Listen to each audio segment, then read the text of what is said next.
Oh God. Sorry. All right. That wasn't a good intro yet. Hello, YouTube, Facebook, Twitter. We are live. It is weekend at Bernie's, and I am joined with the amazing, the wonderful, the real deal Mike from Faraday Research. How are you all? Doing pretty good. I'm laid off, so I got all the time in the world to do things now. So, yeah, it's things are kind of dire. I work in AeroSpace, and now all the supply chains are getting affected, and the whole industry is slowing down now because of all the restrictions, and people aren't flying.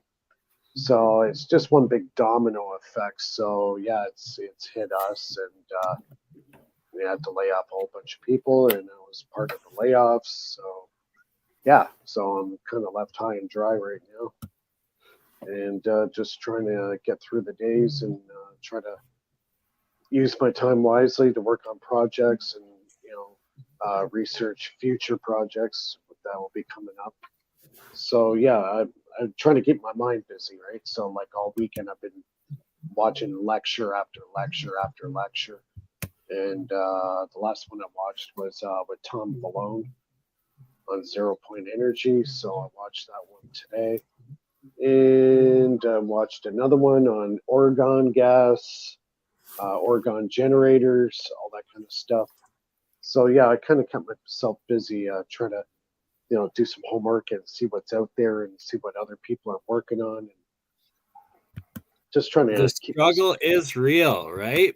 But that's the difference between success and failure is you got to adapt, and it's the inverse reaction of the lockdowns is it's all the more urgent and realistic to be making these free energy devices and get them up and operational. And then the next step is the anti-gravity and the work that like APEC is doing, and it's all coming together. And hopefully by the end of 2022, we will be celebrating New Year's on the moon or Mars. Hopefully it's not the metaverse and it's the real place. But see, I think the biggest problem with us is, after 1919, after the death of Steinmetz, and then Tesla died in 43. Pretty much like the electrical engineering and free energy thing pretty much died. All the real, quote unquote, real research in electrical technology pretty much ceased. And yeah, it's unfortunate. So now all we have is old texts to kind of refer back to get back into the minds of these greats that fell before us, right? So it's a lot of research, and unfortunately, a lot of information gets lost over time.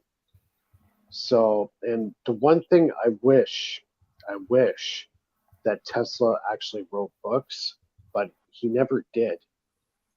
He's got patents and stuff like that, and he has some papers he wrote, but that's where he was different than Carl Steinmetz from GE. He wrote many books on electrical theory and a whole bunch of stuff. He wrote, I think, over 200 books. But Tesla never did. So a lot of his stuff is lost in time. Or sitting in a NSA, CIA War Department, I even believe was the authorities that would have taken it at that time. Well, it's Donald Trump's great uncle. Uncle. Yeah. One of the first FBI, was it, that was working on it? No, he was the police chief, I believe, of New York City back in 1943. So it would have been in the War Department then at that point before they were formed. Yeah, he was also a science engineer, physics guy or whatever, but he was the guy that was told to take all of Tesla's texts that he had locked in the safe in his room in the New Yorker hotel and go over all the stuff that he had to figure out what was stuff that should go in the black or other stuff that can get released to the public. And apparently there was a lot of notes that were seized, not just like one box. We're talking like a skid full of stuff. It's interesting that it's not really documented or public knowledge that it was Trump's great uncle that was that person's authority. Yeah, exactly. I didn't know this until about a year ago. And I go, wow, isn't it kind of weird that, now his great grandson became the president of the United States? It's just kind of interesting how all these people throughout history seem to be under the same bloodlines, right? The Kabuki theater, and that this so-called democracy is in fact hierarchical monarchy, really. Yeah, it's so now, the situation is that a lot of this stuff has been hidden.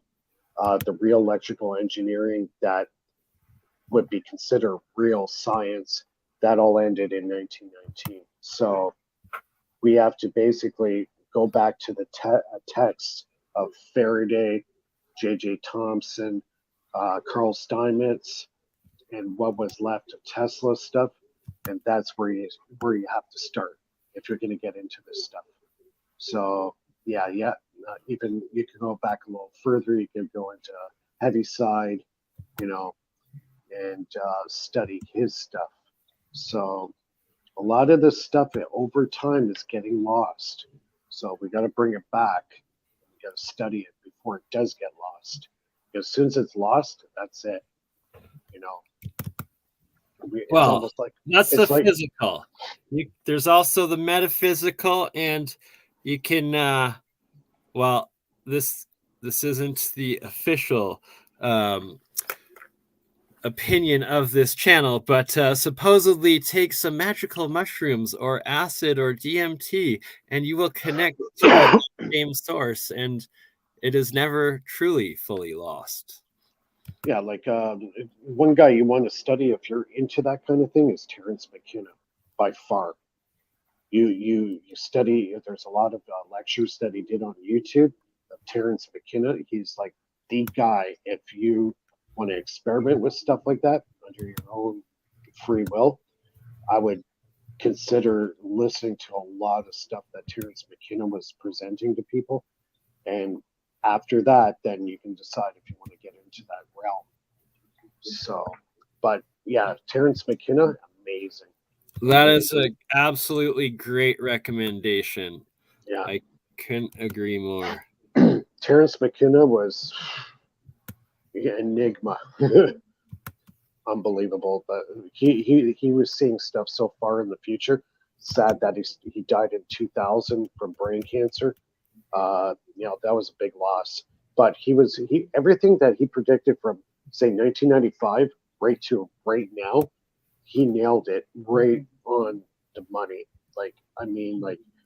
The stuff that we have with transhumanism now, nanotechnology, experimenting with DMT and all that kind of stuff, how that will actually open up your mind into a different realm.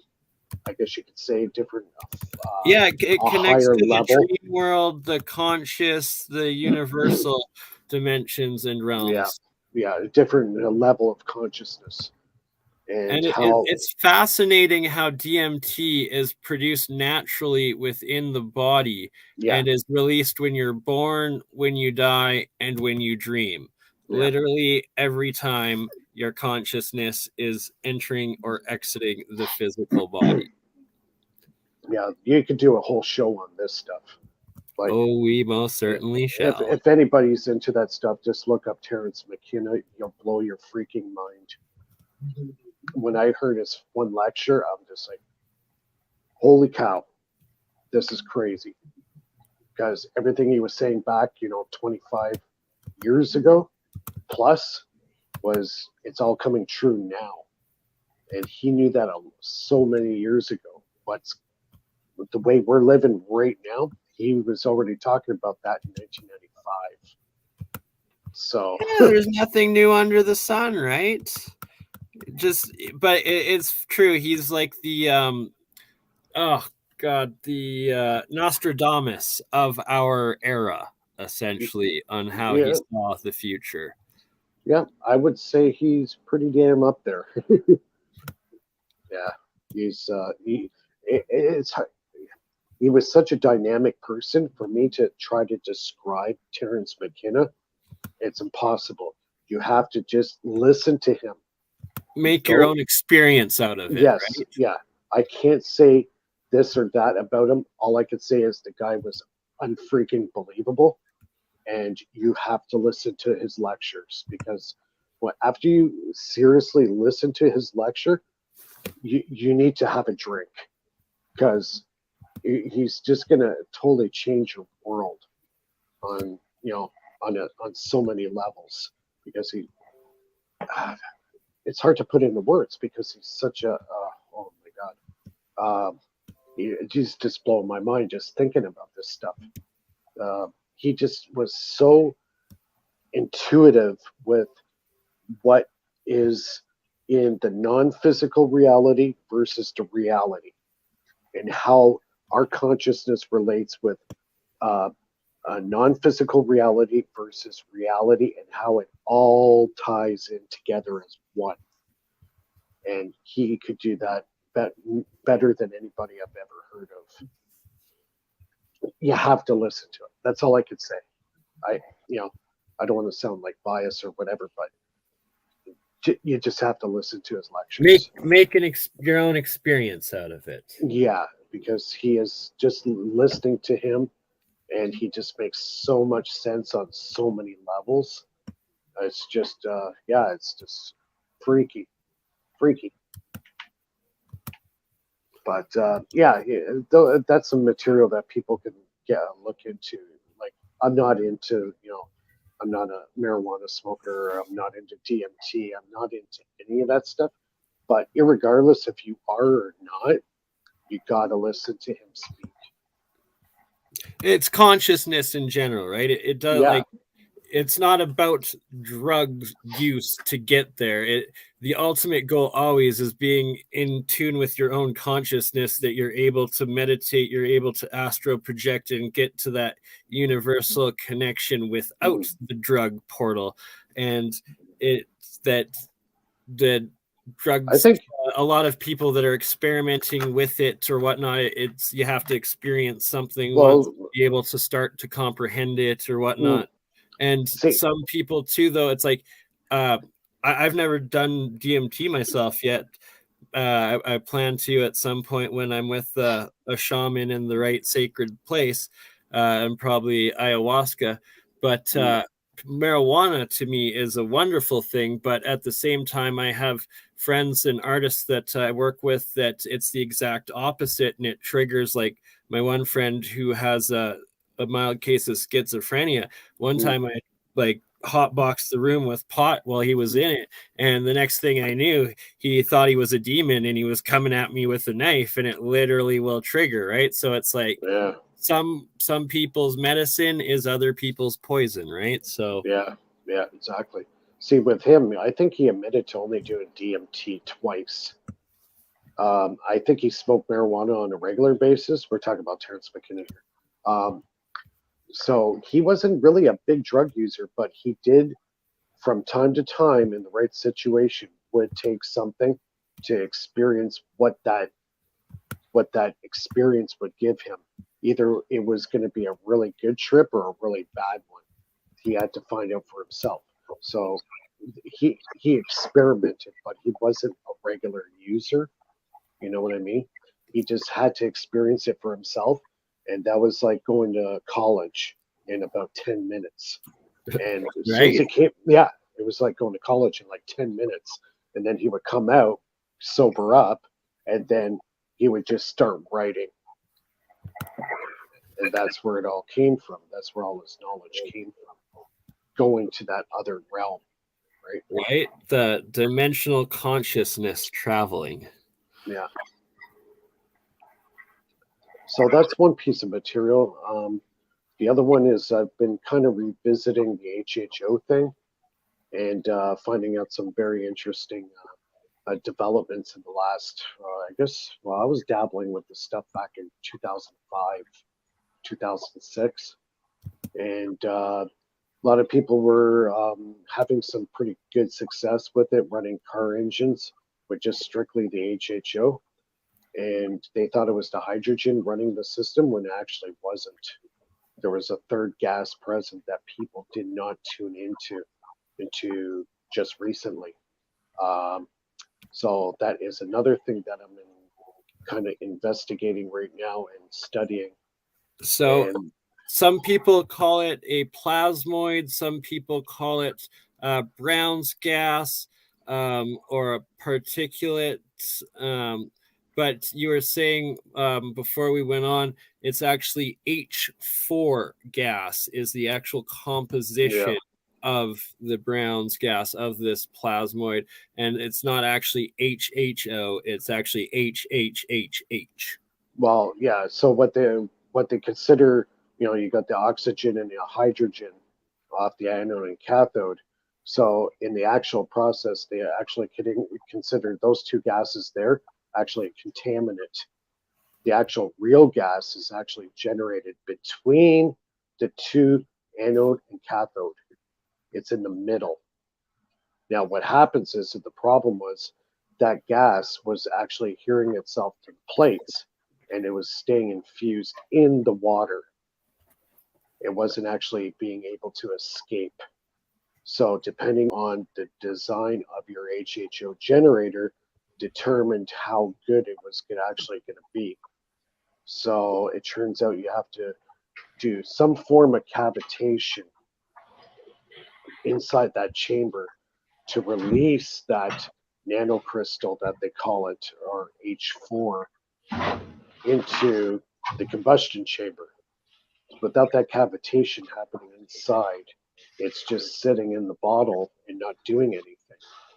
And it's also, its mass is heavier than air, and it's also heavier than hydrogen. So, from what I was told, if you do it carefully, you can actually pour this H4 gas into a bottle. The hydrogen's on top, it will dissipate off the top, come back 2 hours later, and you can light it on fire inside the bottom of the bottle, and that gas is still there. It's because its mass is heavier than hydrogen and air, so it stays at the bottom of the bottle. So that's the whole point of what all these guys were building, these HHO generators back in the day, and they weren't getting anywhere with it because the gas was stuck in the water. It wasn't cavitating out. It wasn't getting out of the system. So I'm going to be researching that. There is another form of a generator that I'm looking into right now. That's going to be kind of my next black project. And anything that I do with that black project will only be in my Patreon. It's not going to be on the regular YouTube channel. So if you want some exclusive information on this stuff, you have to become a member and get it through my Patreon, because it's a lot of guys that were getting into this and actually having big success with this stuff. They're now gone silent. A lot of them got bought out by the petroleum companies. And I think the last guy that fell to this was Walt Jenkins, because he was on his way to getting this stuff commercialized, and all of a sudden disappeared. So I don't know what's happened with him. I've been trying to find his website, and I'm turning up no leads. So I don't know what's Really? happened. So he's been expunged again. Yeah. Well, is there any indication, at least hopefully this man is alive? Because No, he is. Stan Myers, R.I.P. Well, know what they do? They just buy you out, cease and desist, right?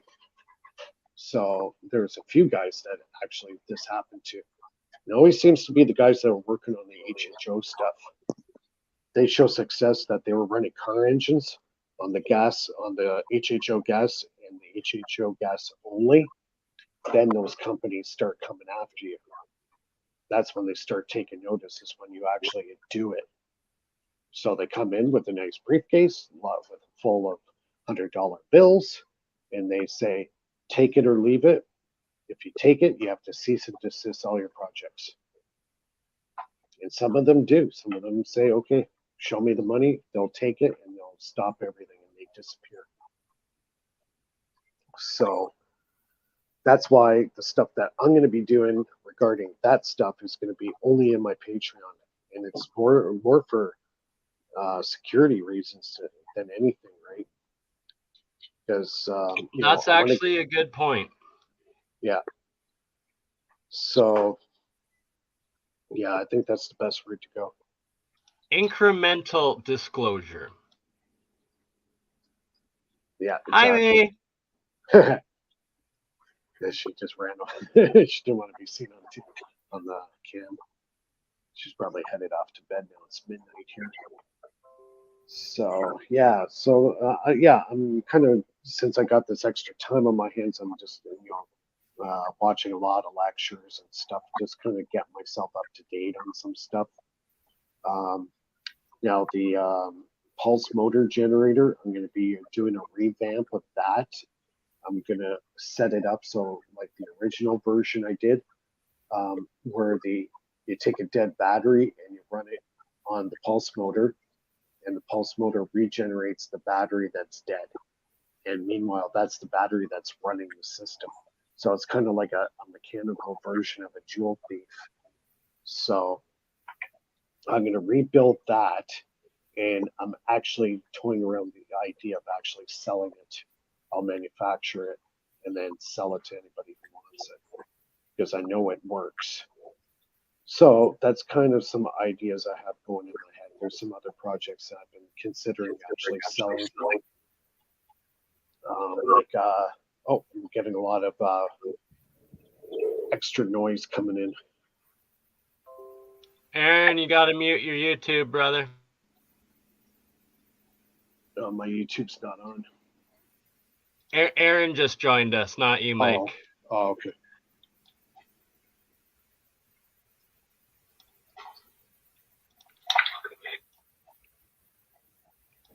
How you doing, good sir?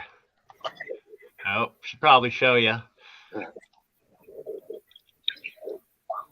All right, am I still echoing or anything? Nope, you're good now. All right, good. Then I don't need a headset. So the other thing I was considering actually manufacturing and selling is my water machine, my structured water machine.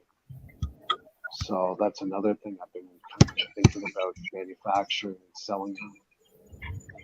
So yeah, so I got a lot of things going through my head right now since I've been out of work. So I got to get creative here, and because I got to make a living like everybody else does. Right?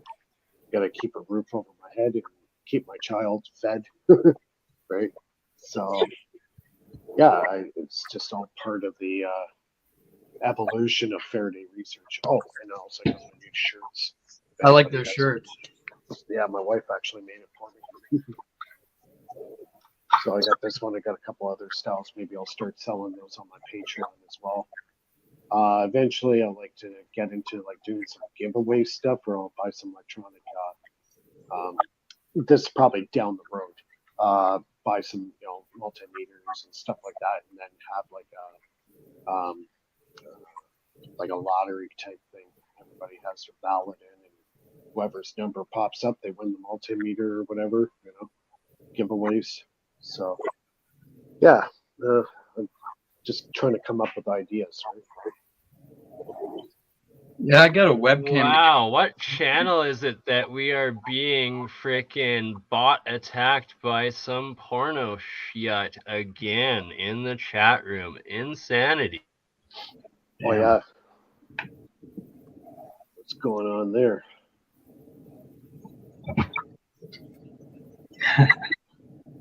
Oh man, you got some haters. Well, maybe that means we're talking about the right stuff if we keep getting attacked like this. I'm starting to wonder if the bots have been following me since the first time I streamed on there, or on Bernie's channel, because I've been having all sorts of issues with people trying to break into my router and everything. It's been kind of weird, actually. Guys, I'm just going to scoot out for a quick second. I'll be right back. I'm just going to go for a quick smoke. No worries, brother. Okay, I'll shut off my mic and cam, and I'll be right back. Yeah, I enjoy the good vaping. Screw a bunch of that smoking jazz. Is Bernie totally froze too? All right then. Yep, I don't even know what to talk about. I just got here and I've been rushing around because my mom fell and broke her foot, and I had to reset it and have been her in-home health since she refused to go to the hospital. So I've been pretty stressed out. Yep, and I don't know if Bernie's going to unfreeze or if he's only frozen to me. Nope. Well, I should probably have access to the chat so I can see what people may want to talk about, because I am literally clueless at the moment. My brain is about like a hash brown at the moment. And actually, no drugs are needed for that. I'm just worn out. And I've been arguing with people all day on YouTube. Fun. Wind turbine. Oh, yeah. Sorry. Back. Oh, you're good. So I just threw up a wind turbine. Not sure how well it does with power, but I found out the advertisement was for 1,000 watts, and I just found out that's for a week's worth of power. So at top speed. So I haven't even got the chance to hook it up. I need a grid tie-in. So Well, yeah, it's a start though, right? And with the sort of work that Mike is doing, it should be possible to be able to step up the efficiency and production of that energy generation that maybe we will get you to 1,000 watts a day by the end of it, not just a week. my goal was to get those just so that could be the initial input power to get things started, because I'm sure before long we'll all be like learning cold fusion by the step one here. So every type of over unity or just efficiency increasing energy wasting reduction technology practice and addition into your home circuit is essential and key. yeah, I'm just glad I didn't do what I was originally thinking before watching more of the developments Mike had, because I probably would have shorted out my fuse box or breakers.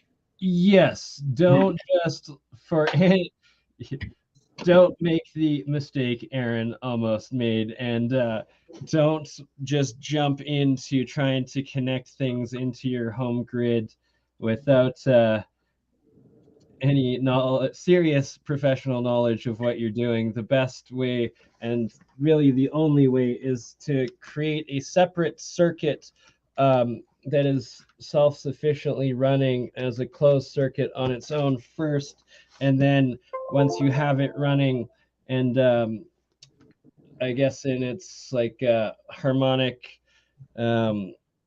resonance but efficient state that you can with all of the load on it, then you transfer that circuit with your load and add it into the outside energy grid, but with the right capacitors and connections, and then you keep your original outside grid or circuit inside circuit with your load, and you're turning it into a bell circuit or a jewel thief circuit, as Mike calls it. Keshi calls it bell ringer circuit. I'm still lost on the coil, as I did this little musical Tesla coil kit that I got from China, like, and I can't get it to work. It's discouraged me. Say that again. I've been discouraged because I can't get this little it's Which like a one? $5 Tesla coil musical kit. Like, you can make a little speaker with the Tesla coil. It's not fully attached That's anymore. like the one I did with my dad live here at the last stream I did with Mike. My dad actually made it work. So what's the issue with it that you're not being able to get I don't know. I translated all the Chinese instructions really well, and I don't know. I don't know if I am shitty at soldering. I don't know if I Double checking your one of the soldering is transistor definitely the first step. Replacing the transistors is the second. You got it. and So don't discourage. Just try again. You gotta make sure all the soldering circuits are done right, and then once that, if that's not the issue, just replace the transistors. And more often than not, it's a burnt out or faulty transistor that will be preventing it, especially in these plasma reacting Tesla coils and spark gaps. you see, I don't know how many wines for each part of the coil, like for so many wines in the primary, how many to put in the secondary and stuff like that. Like that's also something that has me. Like, because it didn't say anything. I made that completely from like a circuit diagram, and I have no idea what half the crap meant. I was just going by most basic few words in English instructions and a picture. Okay. Don't you fret. I will get my dad on here by the end of it to help guide you through, or at least get you some English instructions. Well, it's mainly like I had two kits, right? And the first one came with a lot less wire than the second one, so I don't know, like. Okay, so they gave you two inconsistent kits, so that's definitely what's screwing you up, because you thought you had like the spare parts of everything, and it's like, what the bloody hell? This doesn't add up. Makes sense. Well, I will make sure that you have English instructions from the ones my dad has. All right. We are all done here. And if anyone that's watching now watched last week and saw it, it's pretty cool. And it's not something you want to give up on, because it's pretty badass having that flame, that plasma flame that is literally also the speaker that is playing your music for you right in front of you. It's just an experience that until you experience yourself, you can never truly appreciate how cool it really is.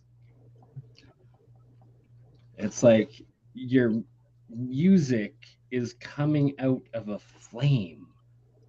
It's just from one wire. Like the wire has a flame that is playing your music. It's like I've turned the rodent coil into a speaker, but I haven't really messed with like Tesla coil very much, very much at all.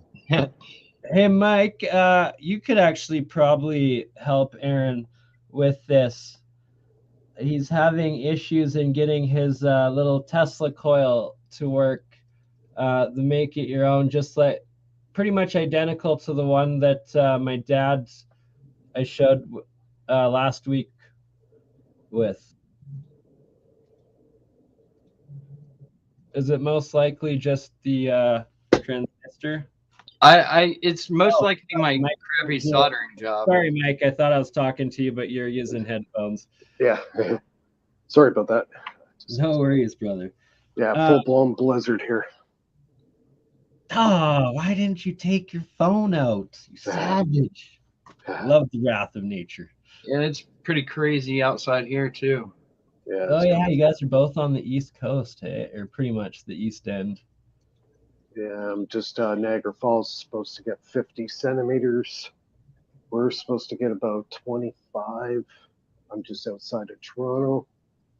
And yeah, it's going to be a mess. Yeah, I'm trying to pull up my cams just so I can show everyone. It's pretty crazy. Like, what time is it there, Aaron?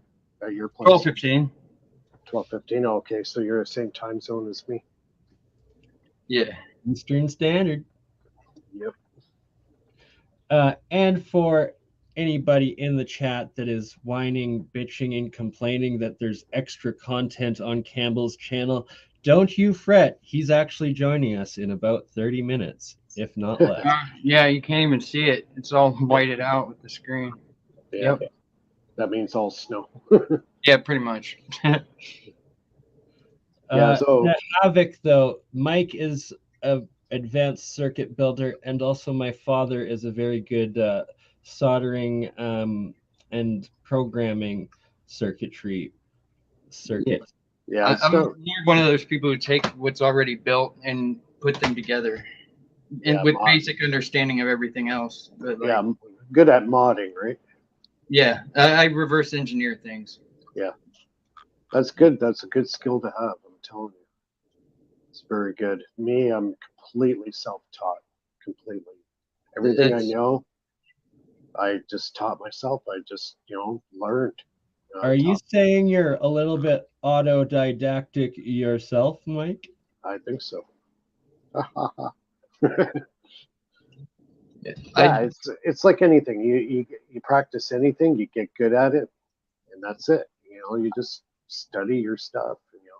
There's so I need many to start ways. learning the words for things. Like I just go Terminology. Yeah. Yeah, so it's like anything. You get into any type of industry, you learn the terminologies. Like I'm a aircraft machinist by trade, so there's a lot of stuff, terminology, and I work with CNC machines, so I know G coding.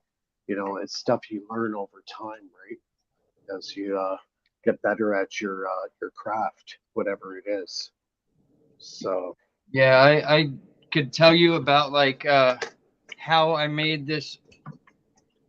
Well, how I redesigned this Wi-Fi pineapple here, like yeah, for hacking Wi-Fi, but I couldn't tell you like what, like the diode. I couldn't point out which direction it's going. I have no idea how to tell things like that, or the size, or any of this. I don't know. I didn't even know what exactly a diode and a transistor and like the difference between them a year ago. And you just educate yourself. There's so many ways of educating yourself online that it's probably better than college, because at least you're learning fundamentals, you're learning terminology, you're learning how the circuits are put together, and it's just you have to be autodidactic, right? You have to, right? I did 3 stints of 3 semesters each, post-secondary university general sciences, and I could never make it more than the 3rd semester before being like, what the WTF am I doing, spending tens of thousands of dollars for indoctrination? And on the internet, there's all of this learning knowledge for free. And then I dedicated the last 2 decades studying under Mehran Keshi of the KFSSI Keshi Foundation, Nassim Haramein under his Resonance Academy and the Delegate Program, Dan Winter's work, and all of the greats of the past, like Walter Russell, Tesla, Ed Leeds Scallon's another one. He has the magnetic current of things, and that's a whole other subject that modern electrical engineering doesn't even begin to comprehend. And it's like electricity is 25% of it, and magnetism is essentially 75% of your whole magnetic electric circuits generation and energy in everything, because it's like the magnetism is twice as strong as the electricity, and it's electromagnetic. Like they're connected. See, that's why I like doing the experimentation, because there's going to be failures, but those failures are teaching you stuff, right? So you might most people might look at, oh, it's a failure, it didn't work. To me, I look at it totally different. It's teaching you something, and it's up to you to try to figure it out. And if you can figure it out, you just learned something incredible, because you did it yourself. You see what I'm saying? And then you start understanding what's going on. What are the fundamentals of making a circuit work properly? It's self-discovery, I think, is what I'm getting at. Exactly. You have to experience it and autodidactic for yourself. Havoc here. This is actually a really, really good point, and something that's been fascinating me as I've started to look into it. Like Solomon seals, these so-called esoteric like witchcrafty symbols. You look at it, it's electric circuitry. It's insane. And there are higher dimensional circuits, and it's like it's just leftover blueprints from whatever those giant megalithic circuit boards were. And it's crazy. But yes, I really do want to start creating and trying to replicate. Like the other thing we were talking before we went online about the orgone generators. You might want to look into that stuff because there is a lot of real science there, you know. Wilhelm Reich, right? And he was completely suppressed and called a kook too. And then wasn't he thrown in a mental ward or jail? Oh yeah, he was thrown in jail. You know, yeah, he suffered a lot of suppression in his work. And that's why he went to the U.S. and then eventually he started getting the same issues in the U.S. with the suppression. You know, healing people with orgone. You know, he was making these sheets. It was like aluminum, and then he would have a dielectric in the middle, and then aluminum again. And he'd make these basically like blankets that you would wrap around your body. If you had arthritis, you would wrap it around your knee. Right, but what you just described, that's a circuit. Like it's actual. It's a capacitor. It's a capacitor. It's a giant capacitor. Exactly. But it's electrical engineering, sorry, is what I meant to say. It's like there's real physics science behind it. Right. It's woo-woo. It's like you actually look into the properties of the material and the structure of it. And no, it's technology, it's electromagnetic reactions. It's real energy. The same with Earl James Wright. You know, he was working on the right frequencies and killing cancer cells, you know. And he was another guy that was heavily suppressed, heavily. And that's the basis of a lot of the frequencies that I'm putting into my structured water device. I'm using those frequencies to reprogram the water. And water, believe it or not, is... without water, you don't have life, period. And they're learning more and more about these incredible properties of water. There's so many secrets in water.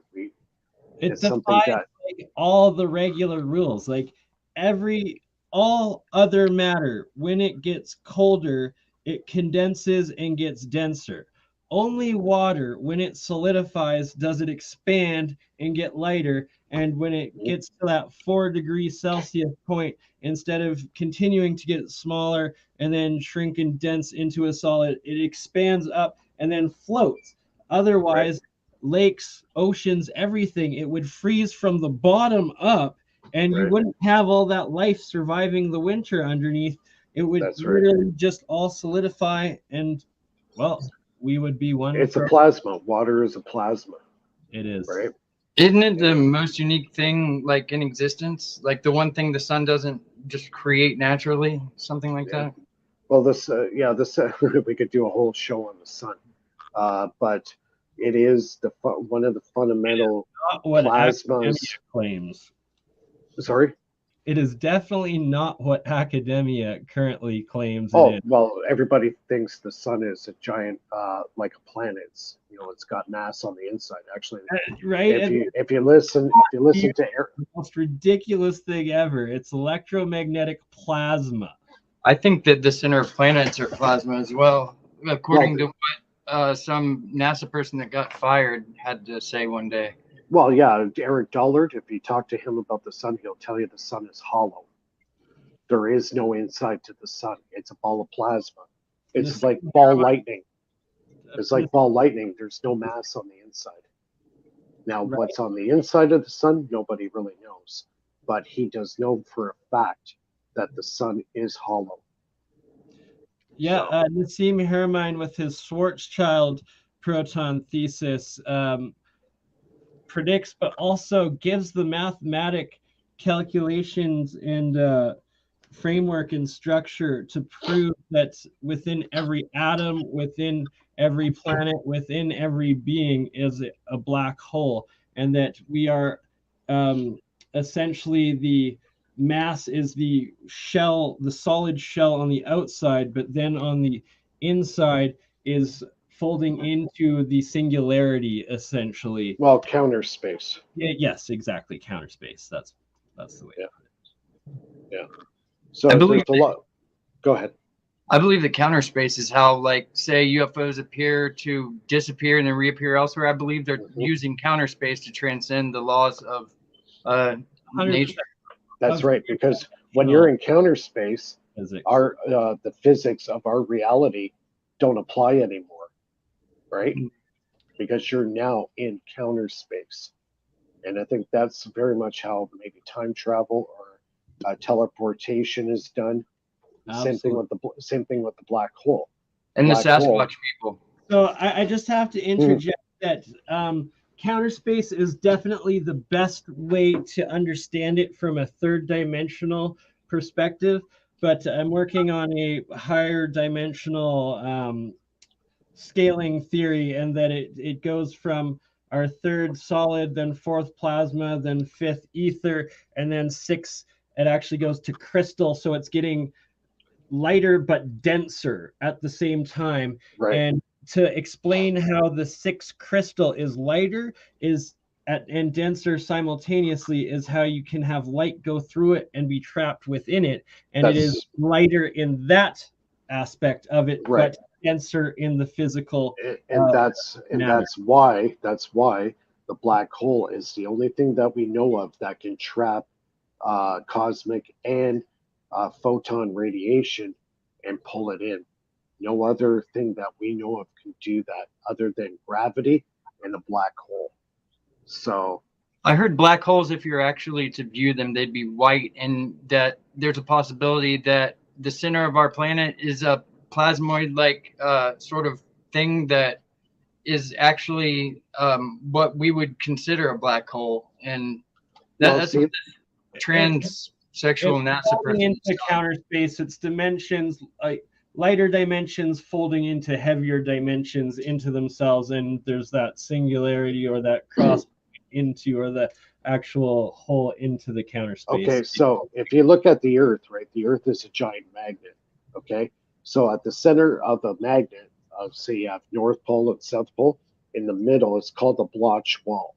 Okay, that's counter space. Now, if you look at the Earth, so that means the Earth's core is counter space. Also, at the center of the Earth, there's no gravity. Gravity is gone. That's considered the Bloch wall. So it's because the Earth, in essence, is a giant magnet. At the North Pole, you have the South Pole. I'm trying to wrap my head around how I could hollow Earth, how that would work with that, or if it could. I think there are channels in the deeper crust. So here's one way of visualizing it: is you can get a plastic ball or sphere, and then fill it 95% with water, and when you rotate it, that air bubble literally goes into the very center of that sphere. What about all the stories when about the light source coming from what we would consider the center? That's where the NASA person blew my mind. Coming out of itself, that would fit into Nassim Haramide's Schwarzschild proton. And then also the cavern Earth, or the hollow, and then there's the, what's it called, the I think the hollow Earth thing could be real to a point, but I think the actual center core of the Earth, honeycomb Earth, is like, so honeycomb would essentially be like your ether spots, and then your ether or crystal spots, so it's like higher dimensional entities or whatnot would exist within that crystal space. That would be your honeycomb. And then in the very center where that plasma would be, that would also be the empty void for our physical, for the third dimensional to experience it. So because I believe there are big, large chambers within the Earth that are hollow. Oh yeah, there definitely is. Yeah, and so, but when you get down to a certain point, as you get closer to the Bloch wall or the core of the Earth, the heat goes up exponentially because the Earth is storing a lot of heat energy. So if that heat energy disappears from the core of the Earth, in essence, the planet will die. So It's a generator inside.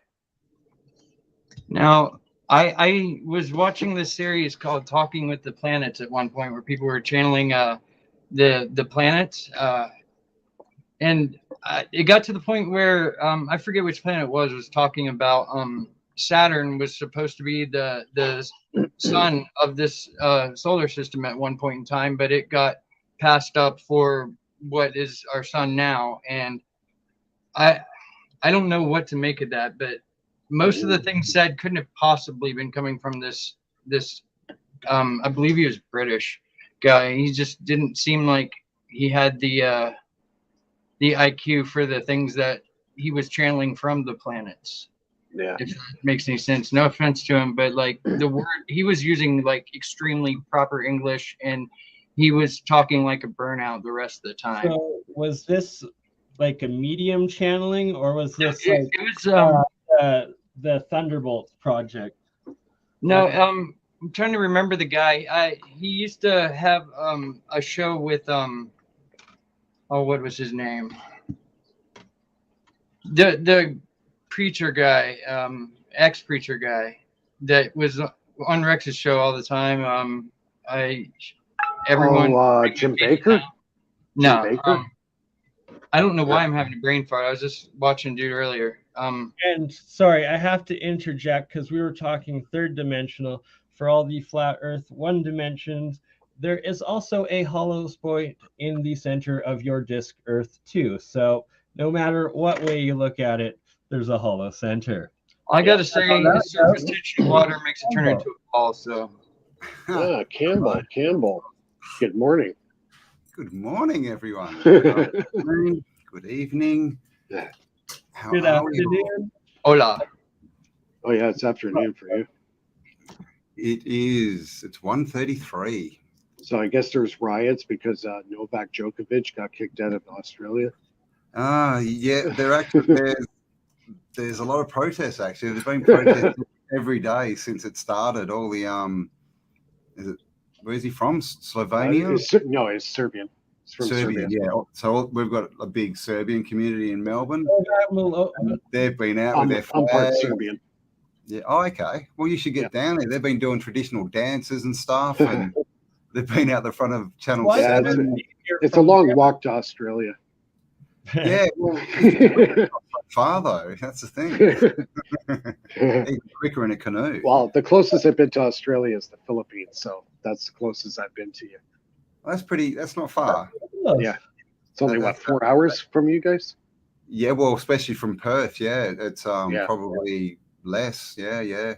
About 4 hours. Nice and cheap. Like Bali. Bali's about 2 hours away.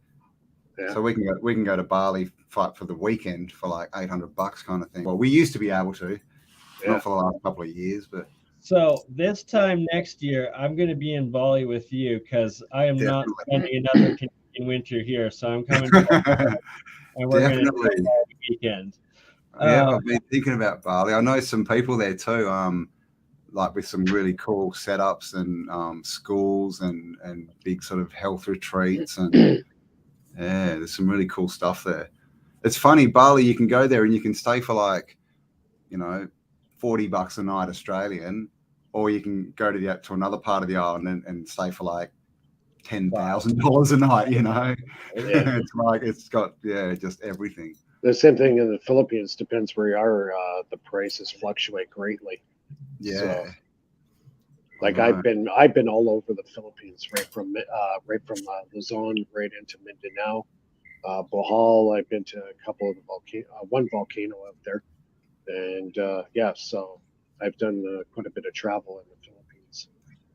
Nice. I'm ready for travel, man. I'm ready. Did you guys have a tsunami there the other day or along part of your coast? Or No. I was talking to Kelly. Kelly's over on the East Coast, literally like on the coast, and she said there was nothing. They said they heard all the reports, and she was standing on the beach and nothing at all. Nothing.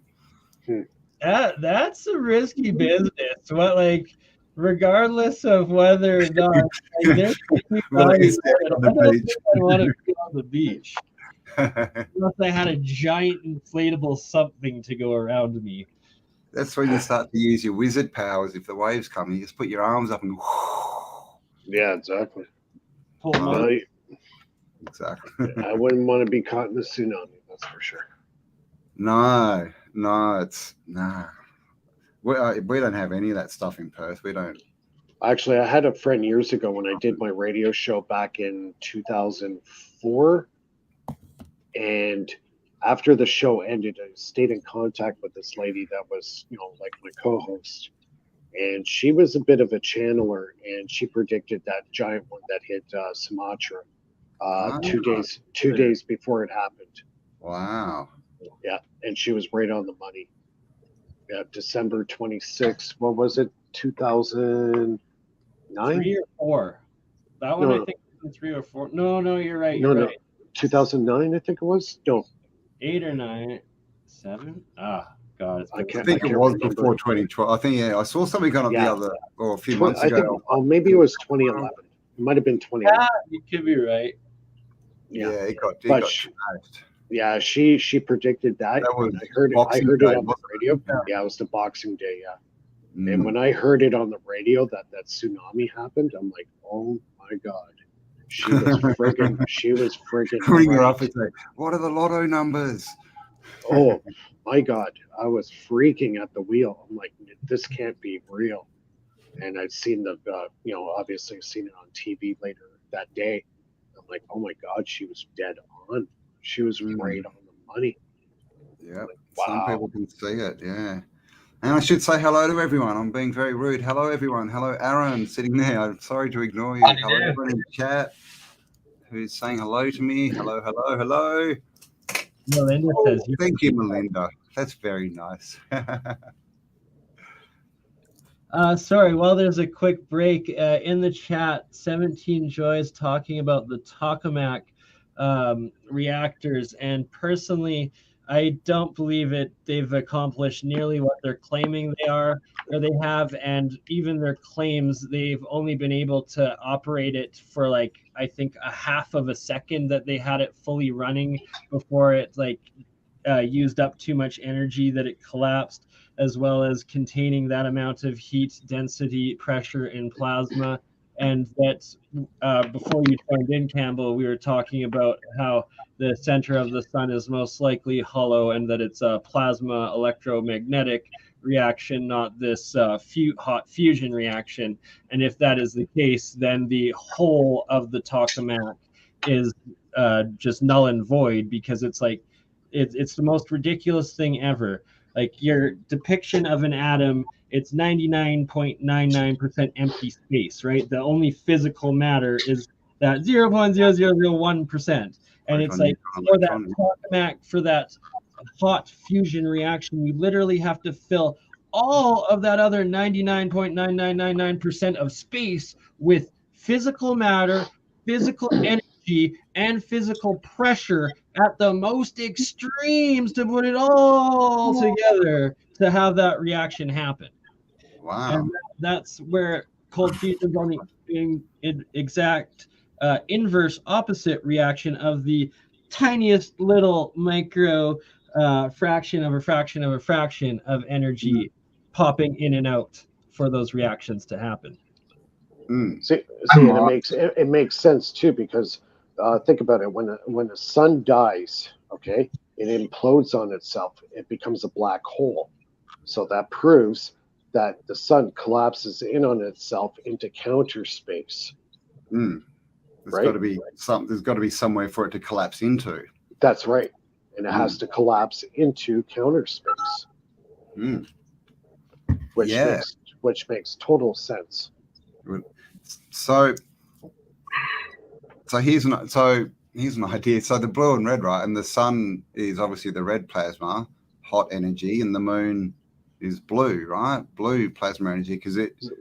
And I've never tested it, but a lot of people say that moonlight is cold. Yeah, and that's actually therapeutic. They've actually made some devices where they congregate a huge array of mirrors.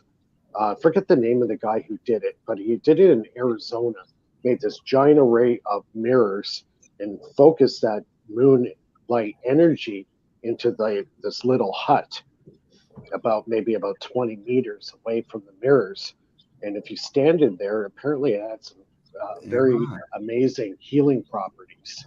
Wow. Yeah, healing Yeah, properties. because I was thinking, you see the parabolic dishes, and they can focus sunlight and literally cut like a laser. So can you focus moonlight? Because that'd be cold. Yep.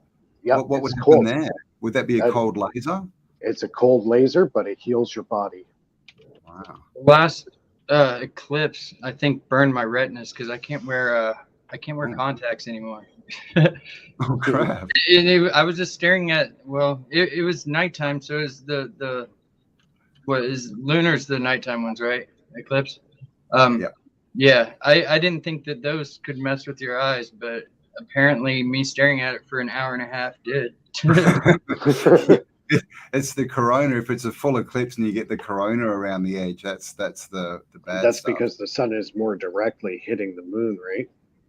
But here's the real thing that's going to throw all of these theses in the garbage if it happens in 2023.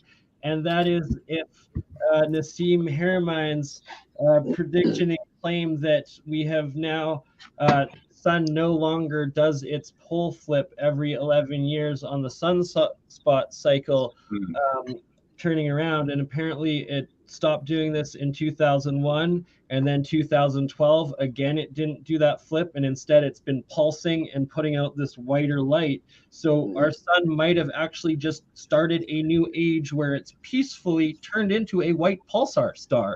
Not needed to just blow up to turn into that, but does it cycles. And is then it still in flux? But it would put that Hopi legend and prophecy of this new age, and it would connect into the 2012 Baktun and all of it, that we are now moving into the fifth sun age of humanity. If we are going suspicious observers is right, then there's a good possibility that the sun is at reaching a point where it's about to start pulling in all this dust that recently came into the solar system. And whenever it does that, once it gets to like a critical mass of dust, and it's supposed to blow it all off like every Baktun. And according to the somewhat suspicious observers, his calculation set it somewhere around where what's that Diehold Foundation, Douglas Vogt or whatever. He was guessing, according to the Taurus gematria, that it'd be October 2046 when the Baktun should be in the new age begins. And it agrees with Suspicious Observers channel as well, and his Space Weather News. Now, if this happens, could the sun actually spit out new planets? Right. That's what is possible. Oh, okay. I was thinking more of a mud flood, but yeah. Oh, right. It all happens according to the guy on Suspicious Observers. Observers is just fear porn, man. I more believe along the lines that we are the idiots that keep destroying ourselves. And from what a lot of the remote viewers seem to experience, they tell a very similar story. Well, so do we think that, like the sun's gone to white? Is it going to keep going to blue and become the blue Kachina? And will the moon go to red? Like, will they switch polarities? And if that happens, we've got a blue sky, right? And if you this whole thing about winter, right? We didn't, you look back and there doesn't seem to be winter sort of definitely the drawing 1600s. With that, the other day you did the interview. What was her name? That was a really good... Aurora, the flying Lasagna. We need to get you on and have a chat with her about the physics of that too. Yes, please. Could this change be the sun and the moon flip, and then the sky turns red, right? And then winter disappears, right? We're in a more warmer, more balanced climate, and that's right, the golden age, right? Everything starts to grow big again because we're in a full age, that golden age. That actually makes sense. And then it's like 25% the silver going down, and then 12.5 the copper, and then 7.5, I think it is the my math might be off, Yeah, yeah. Anyways, but the smallest part. And then we go up again. Because if the blue is the cold, right? The blue is the cold plasma. Then having a blue sky would mean you would get winter, right? Because that's bringing the cold in.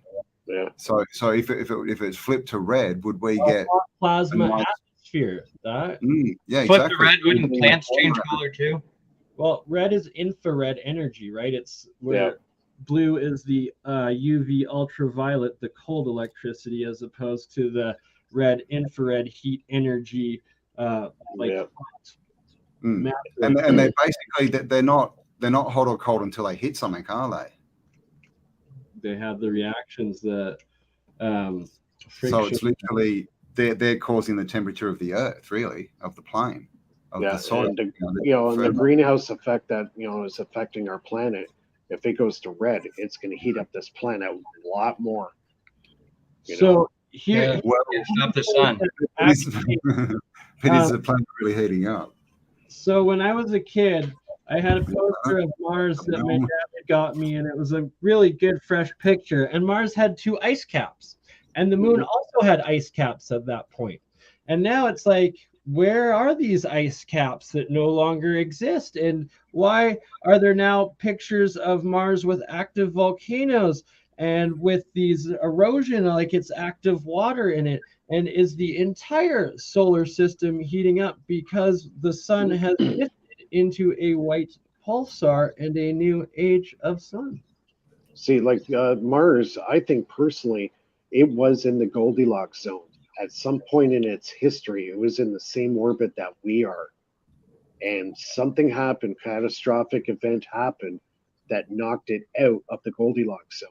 Velikovsky, world collision. Yeah, didn't Jupiter bring Venus and the Earth like in with it as like satellites and something like that? It could have. The asteroid belt is the larger stone water planet that used to be the 4th planet. Tiamat. Sorry, and Mars was a moon of Tiamat, and that's why 1/2 of Mars is completely covered in massive craters, and the other half of Mars has 0 craters, and that's where you see all the pyramids and like Cydonia and stuff like that. And that's also why in the asteroid belt you have these so-called mini planets like Sedna, which would be another one of the moons of Tiamat that used to exist. Mars would have been the big one, just like how you have Jupiter and Saturn. They have like Titan, Europa, or Titus, and Based on that, I have a question. They have several, but they're planet size or small to medium planet-sized moons, and it would have been that Tiamat was a massive rock water planet that probably would have been 10 to 20 times the size of Earth, and that it would have been the destruction of that planet when some or part or maybe all of the consciousness or the current humanity or Homo sapiens sapien ended up on Earth or something along those lines. We could be descendants of one of those past civilizations that they knew the planet was dying, and they had to go to another planet in their solar system to basically survive. Are we triggering everyone at the moment? So, at this point, I think anything is freaking possible.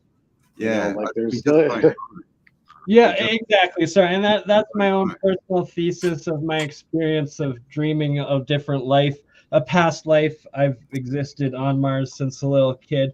And then it's also that in university, I always laughed that all their theoretical models on how a solar system forms, it just can't add up because of the asteroid belt. And it's like, that's because it's not forming, it's exploding and coming out. It's the opposite, and that's why it doesn't work. Wow.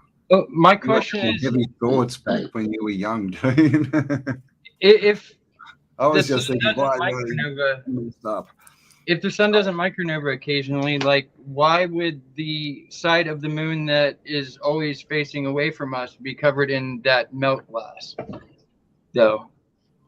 What are you talking about, the melt glass? Huh? Say what?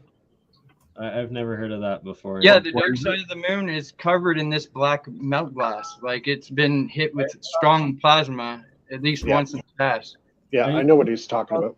Glass cities, or like the remnants of the former domes or whatnot that Hoagland explains and shows pictures of.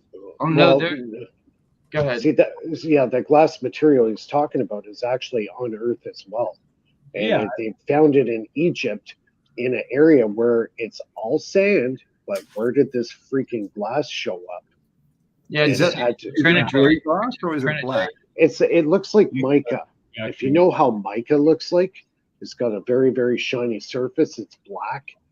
And the only way that this could actually be created is by, say, like an asteroid that comes in and explodes above the ground and superheats the ground and the sand and creates this glass material.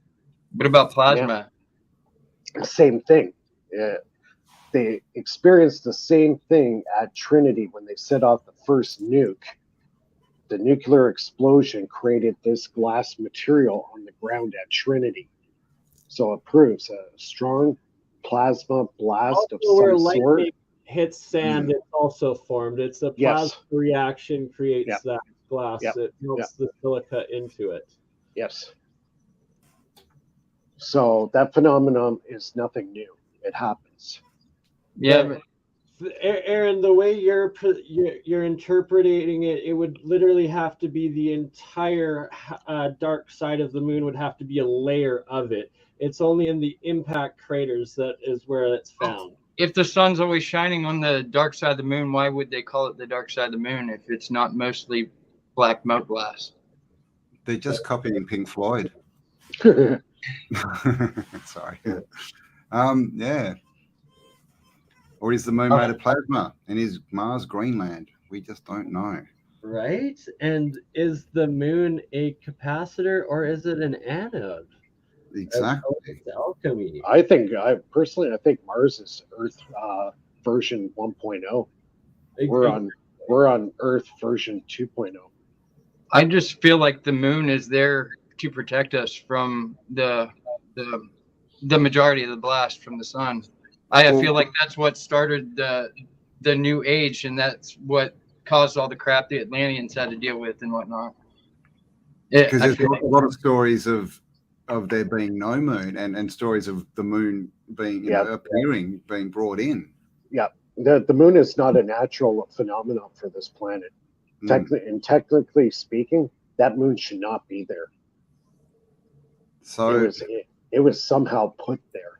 Yeah, and it rung like a bell after we hit it with nukes. I forget when, the 50s? Not nukes, just a couple of satellites.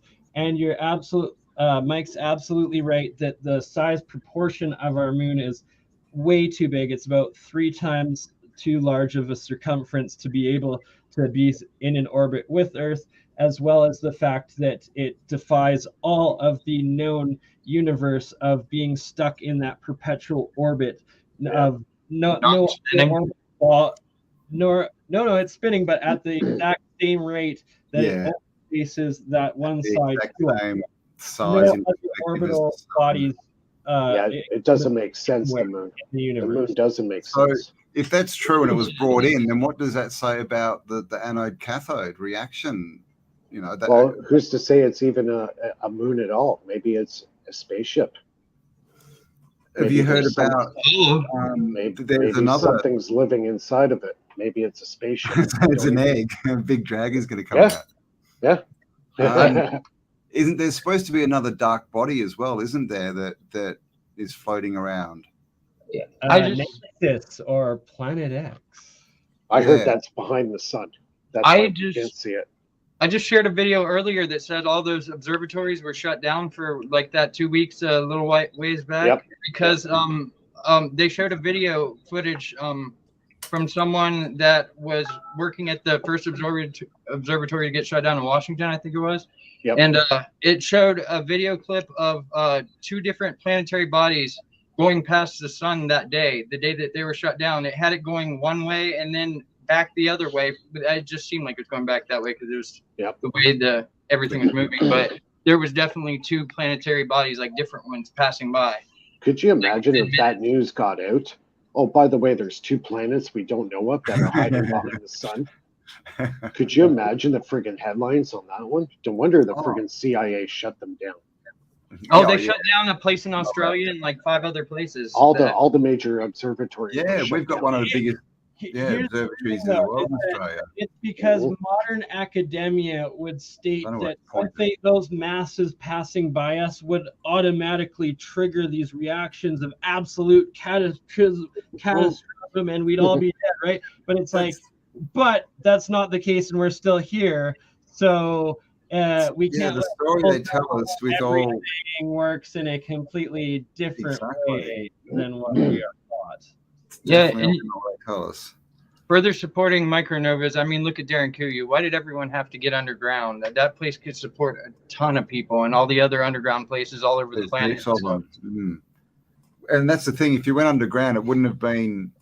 It's not to hide from a flood, because that's called killing yourself. Yeah, and only half the Goes earth down, got right? hit, and supposedly it was around the area of China that got hit last time. And I mean, yeah. Turkey would be kind of a little out of the way, so they wouldn't get a direct like frying or anything. But there's a lot of evidence of massive comets too. Like I heard that Australia used to be part of the Indian subcontinent and got hit with something and shoved all the way to where it is now, which would kind of make sense with the stuff found there. You look at the old maps though, and it's the other way. It's in the old maps. It was connected. It was part of the Antarctic landmass, and then it went north. Okay.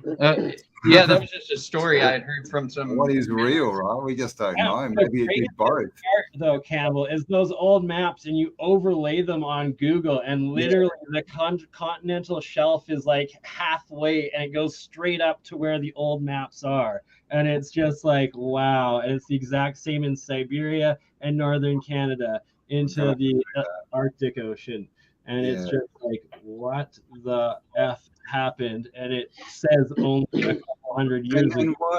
why is the chunk of land south of South America, right, Antarctica, why is it called the land of fire? Good question. Burning ring of fire. It doesn't make sense. Yeah. Reptilian dragon breathing fire. Exactly, that's where they breathe their fire to hatch their reptilian babies. That's where the queen's been right now. You know what? It just goes to show how much of history that has been erased or tried to erase. Well, yeah, everyone talks about the Library of Alexandria, but if you like trace back, there's literally fires every year. They're burning down cities, everything, just destroying all the information. I think it's the Vatican has the Library of Alexandria. Oh, they've suppressed so much information. They're one of the biggest culprits of suppression of information over the centuries. It's ridiculous. The Smithsonian's another one. Let me off. I'm still just waiting for the Vatican. I just want to know what's under the Vatican. Oh, apart from that big bloody black Baphomet demon, I just want the books. Not look at not the demon. Just give us the outcast. Well, the Vatican, a lot of people don't know the Vatican are one of the most powerful, I believe it's a thermal telescope. And guess what they call this thermal telescope? Take a wild guess. Yep. Lucifer. Gee, I wonder why. Yep, owned by the Vatican. I know. I still think Lucifer is like an avatar like that ends up being like Hermes Trismegistus later. I still think they're the same character.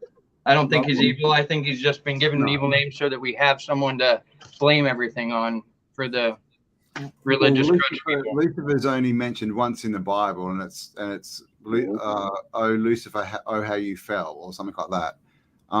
But the thing is, it's how these people interpret it and the energy they put into it, and they've kind of chosen Lucifer or whatever as their god, and they create it. They turn it into an evil entity, really, don't they? Like that sacred goddess Isis is now a terrorist. Say what? What was that? That sacred goddess Isis, for the last 2,000 years, Isis has been our sacred goddess. And now, the last decade, it is a terrorist that is an extremist destroying fear and hatred. But remember everyone got onto that and they're like, oh no, now that they're actually called ISIL. Sorry. ISIL. Remember Oh, that? God. Oh, my God. That was just like, really? You just got to change the end letter? Like, serious? You idiot. Unbelievable. Isn't it? The other thing I heard today is the Taliban and ISIS are at war with each other. Oh, yeah, right. Well, that makes sense. That's why we're not hearing about them anymore. They don't care about the world anymore. They're just fighting each other. That makes perfect sense. Y'all may not have to, but we do. And get control of their opium again, right? So that would make sense. Israeli Secret Intelligence Service would be fighting the Taliban to regain that opiate. And it's funny that that was one of the official Israeli CIA departments was called ISIS before ISIS. No, it's Blackwater Security. Those are the guys who are ISIS. Yeah, ISIS is the Secret Intelligence Service on Archer, the cartoon series. Yeah, they changed that too, but before that, that's where Archer got its idea, was ripping off Israel and the Israeli Secret Intelligence Service. Archer's my jam. Yeah, right, which is ISIS. And God, they love pointing the finger, don't they? No, it's you. It's you that's bad. Love is a virgin thing. Oh, gosh. Yes. ISIS was above Mossad, just like the CIA is above, or the NSA is above, like the FBI sort of thing. Yeah, ISIS will come to the next G8 summit. Yeah, well, I thought the terrorism had just stopped because they couldn't travel without their passes. So ISIS was sitting at home watching Netflix. That's what I thought, but clearly they're in a war with each other. Why would we sit at home when we can go? I think we're just going off on a tangent here. Are we? No, never. Back to HHO and more. Hydrogen, oxygen. I'm telling everybody, study water. Water is one of the most important elements. It doesn't matter if you're doing stuff that's therapeutic for your body, your consciousness, and energy. Yep. Water is something that we have to really start studying. I wish it tasted better. Well, it's last week, and it's got I can't stand it. neodymium magnet on each side, and it really there we go. Straight away, when you drink it, you don't get when you scull water, you feel full. You just don't feel full. It's just like, wow, you just straight into your body. It's heavy water. It creates molecularly, it becomes heavier. It might be the C8 around here. Of magnet. I have 5 really powerful neodymium magnets on the bottom of the tank when it comes out just before it goes to the water pump. So I got 5 of these very, very powerful N52 neodymium magnets, and it's forcing the water molecules together. So as it's coming out, it's spinning and going through the electromagnetic field in between. Is that 4 like a square with one in the middle? The ones I'm using are round ones, but what the actual purpose of the magnet is to neutralize the water. It's to neutralize the bad energies that are in the water. Because they create fields, right? Does it have to do with? Because I'm thinking with mine, I've got like one on each, so I've got a field on each side, and they're going to interact in the middle, right? And they're going to form out vesicle Pisces. Right. So what it's doing, it's neutralizing the energies that you would get, say, from water from the tap. Okay, there's energy in that water that is not good for you. So that's part of what the magnetism does. It neutralizes the energies in the water. After that's done, you have to reprogram the water. So I use 528 hertz and 432 hertz, and that brings that water back to a natural state. Do you use both those frequencies or either at the same time? Yeah, I use piezo. Yeah. Apparently, it's much better than either on their own because, and I think it's the same thing. They're forming the vesicle Pisces, which upper is and lower. Yeah. So I got that frequency going through 2 piezoelectric transducers, and it goes a very, very high pitch when you turn it on. And I just resonate the entire canister of water with this sound. Cool. So it's just ringing inside. Actually, it's so loud I could hear it in the kitchen, and I have the door closed. That's how high pitch of a noise it is. Wow. So I circulate the water for about 7 days, and then it's ready to go. So you magnetize it first, and then To after neutralize that, it. To neutralize it. and then it goes back into be reprogrammed. Yeah. Wow. Cool. And in the meantime, inside the tank, it's spinning in the vortex. That's a very important part. So I got that vortex, I got that tornado happening in the middle of the tank. If you do that, it's imploding itself. And that's restructuring the water as well. It's collapsing the fields. Yes. Mm. Yeah.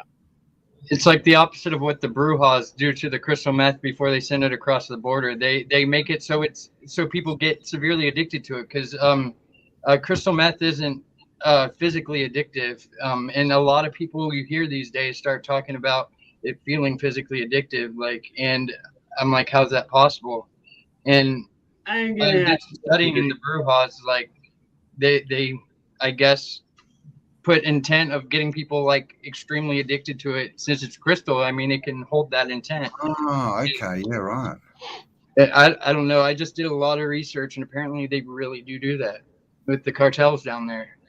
As an alchemist, I'm going to have to fully disagree that any chemical that is synthetic is extremely addictive and will steal your soul and your consciousness. It's only the when you're using the bridge of a spirit of a plant or a chemical of a plant, thus the spiritual bridge of that plant, to gate your way over to the other dimensions, that it is non-addictive.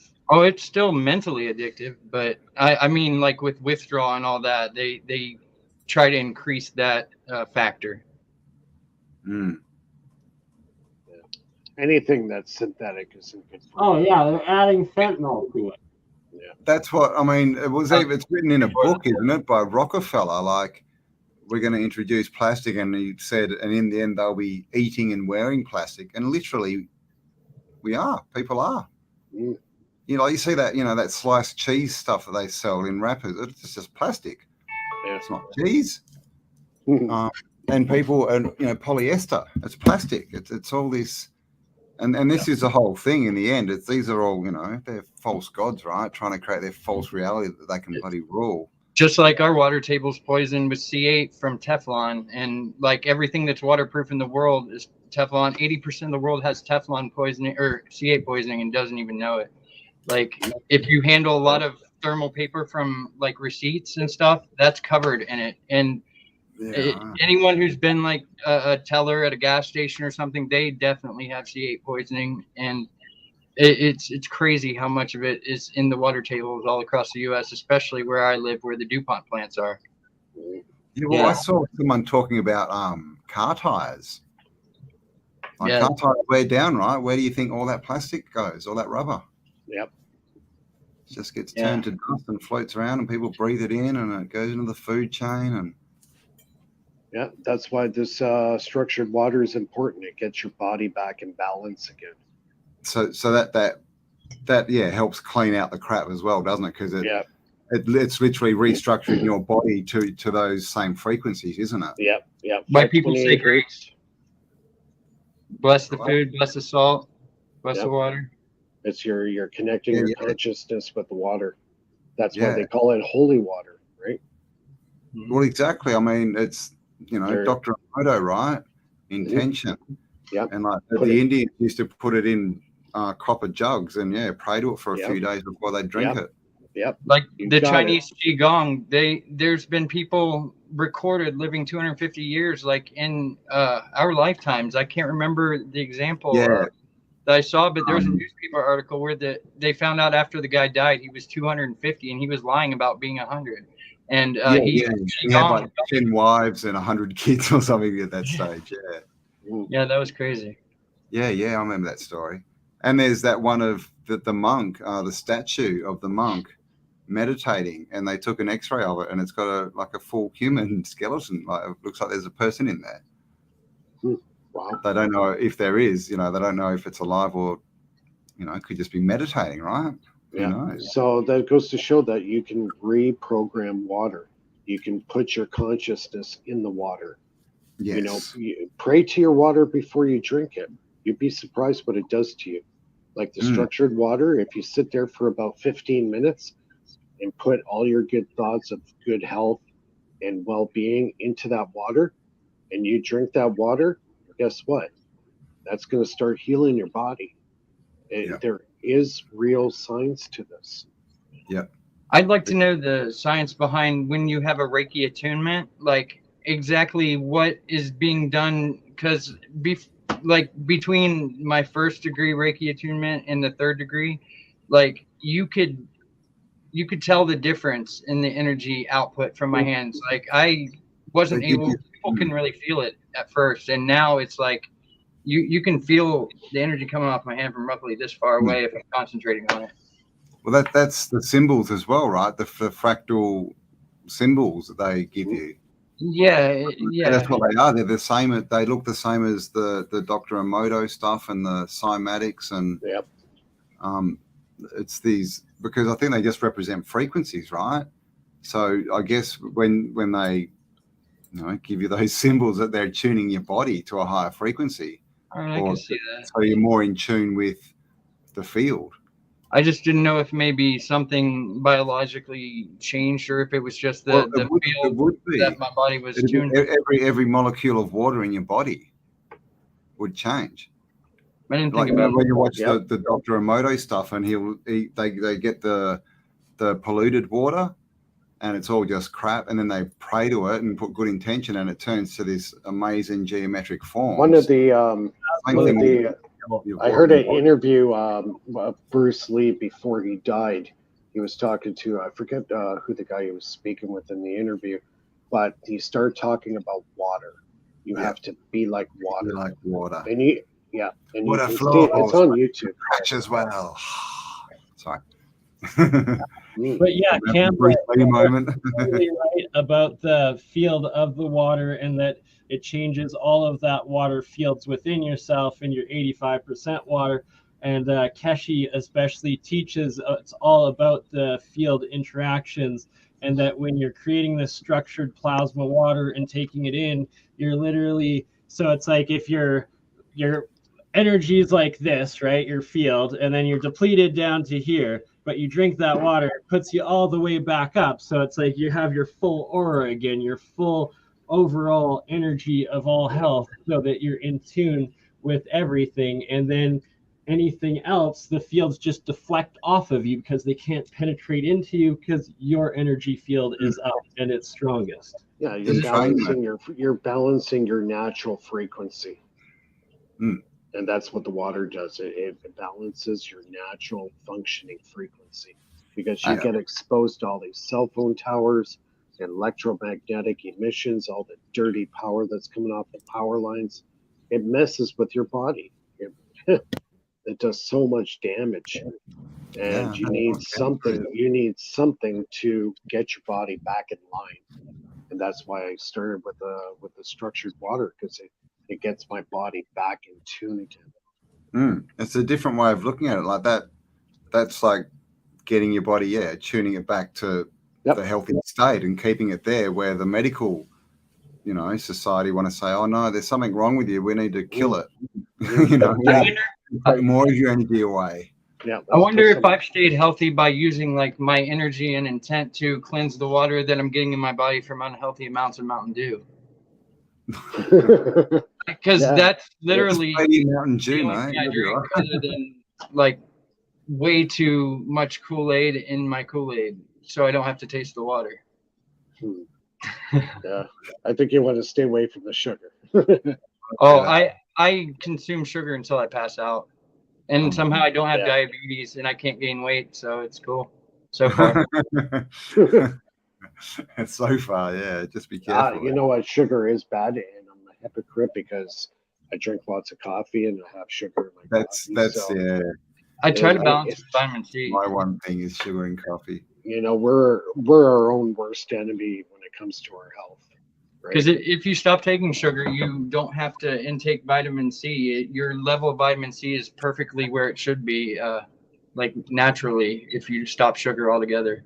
See, there was a book that was written several years ago. It was called The Great Food Conspiracy, on how the corporations basically tainted all the food that we eat, all the modified starches and MSG and all the crap that's in our food chain today.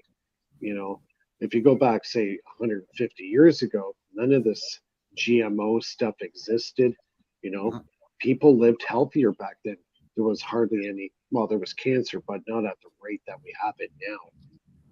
Yeah, my great grandma smoked until she was 99 or 100, and she also drank a bottle of whiskey every day. 99, healthy as fuck, and just holy crap. But I mean, even tobacco back then, tobacco was just tobacco. Yeah, it was right. natural. That's right. Now it's a cigarette, which is like chemicals, and some tobacco. Yep, that's all part of the food conspiracy. Everything that we consume today is shit. Yep. Sorry, it's true. It is. Yeah. And we're It stuck is. in We say poop in this channel, but we'll forgive you.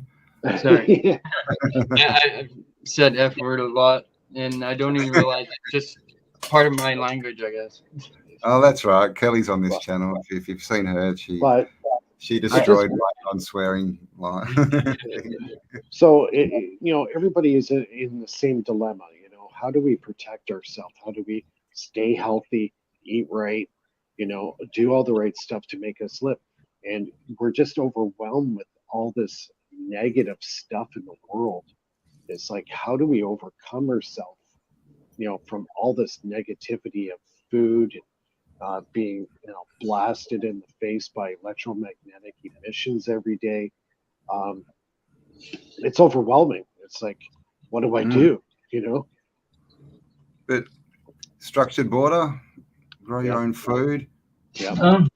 And if you focus, there's the intention thing, right? If you're focusing on being healthy, then that helps. So yeah, it's the consciousness. The power of projection and manifesting that better reality, overcoming it. And you know, if it's too much some days and like those frequencies are literally driving you insane, maybe put on that tinfoil hat and see if it blocks it off, because you're really building a Faraday cage around yourself. Exactly. It really does help living in a smart house. That 5G. You're in a smart house. Oh my god. Now I got a helium 5G router right next to me. Like, God, what are you doing, Aaron? Like, you're literally like, you're terrorizing yourself. 35 wireless and a helium hotspot that projects 5G, like cell phone 5G, right there.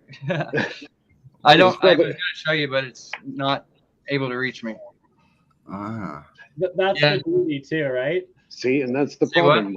We're all addicted to this stuff. Yeah. It can't even reach you where you are on the other side of the house, but you're going to have it in your bedroom, so you have it when you're like sleeping or you know, lying in your bed, so it gives you that humor extra quickly. I actually don't. I sleep on the couch downstairs. Don't ask me why. I have never slept in this bed, even though I spent like $1,000 for the mattress. Well, COVID spent. Probably your mind. It's probably your energy going, get away from that 5G. Go downstairs. I got conned into getting a memory foam mattress, and those things are not comfortable. I tried to sleep on it once, and I took a little nap, woke up, my back hurt so bad that I just went back to the couch or this chair because it reclines and has a footrest and stuff. So. And I have to go back though, when you guys were talking about how food today is literally poop shit. Poop shit, you know, deer and cows, they eat their poop shit and it feeds them. Where our actual food today is poison because they're genetically modifying real Roundup. Monsanto puts Roundup poison genetically modified into the plants. So you're eating poison. It's insecticide because it poisons and kills off all the bugs, but you know, for human consumption it should be fine to consume Roundup in your oh, my wheat, I can't have it. I'm glycemic. No, you're allergic to the poison that you are eating. Don't eat GMO because it's literally containing poison. Yeah, and it's in our water too. That's my rant. I'm wondering what the Agent Orange in my blood does to me, and whatever mystery drug they gave my mom to be able to have me. What else have you got, Aaron? Oh my God, you're like the Toxic Avenger. Dude, Yeah, I don't really, know how, my skin is so acidic that it eats all metals, even stainless steel. Your skin. Yeah.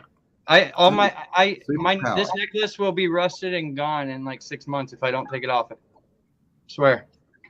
It's stainless steel. Dude, Wow.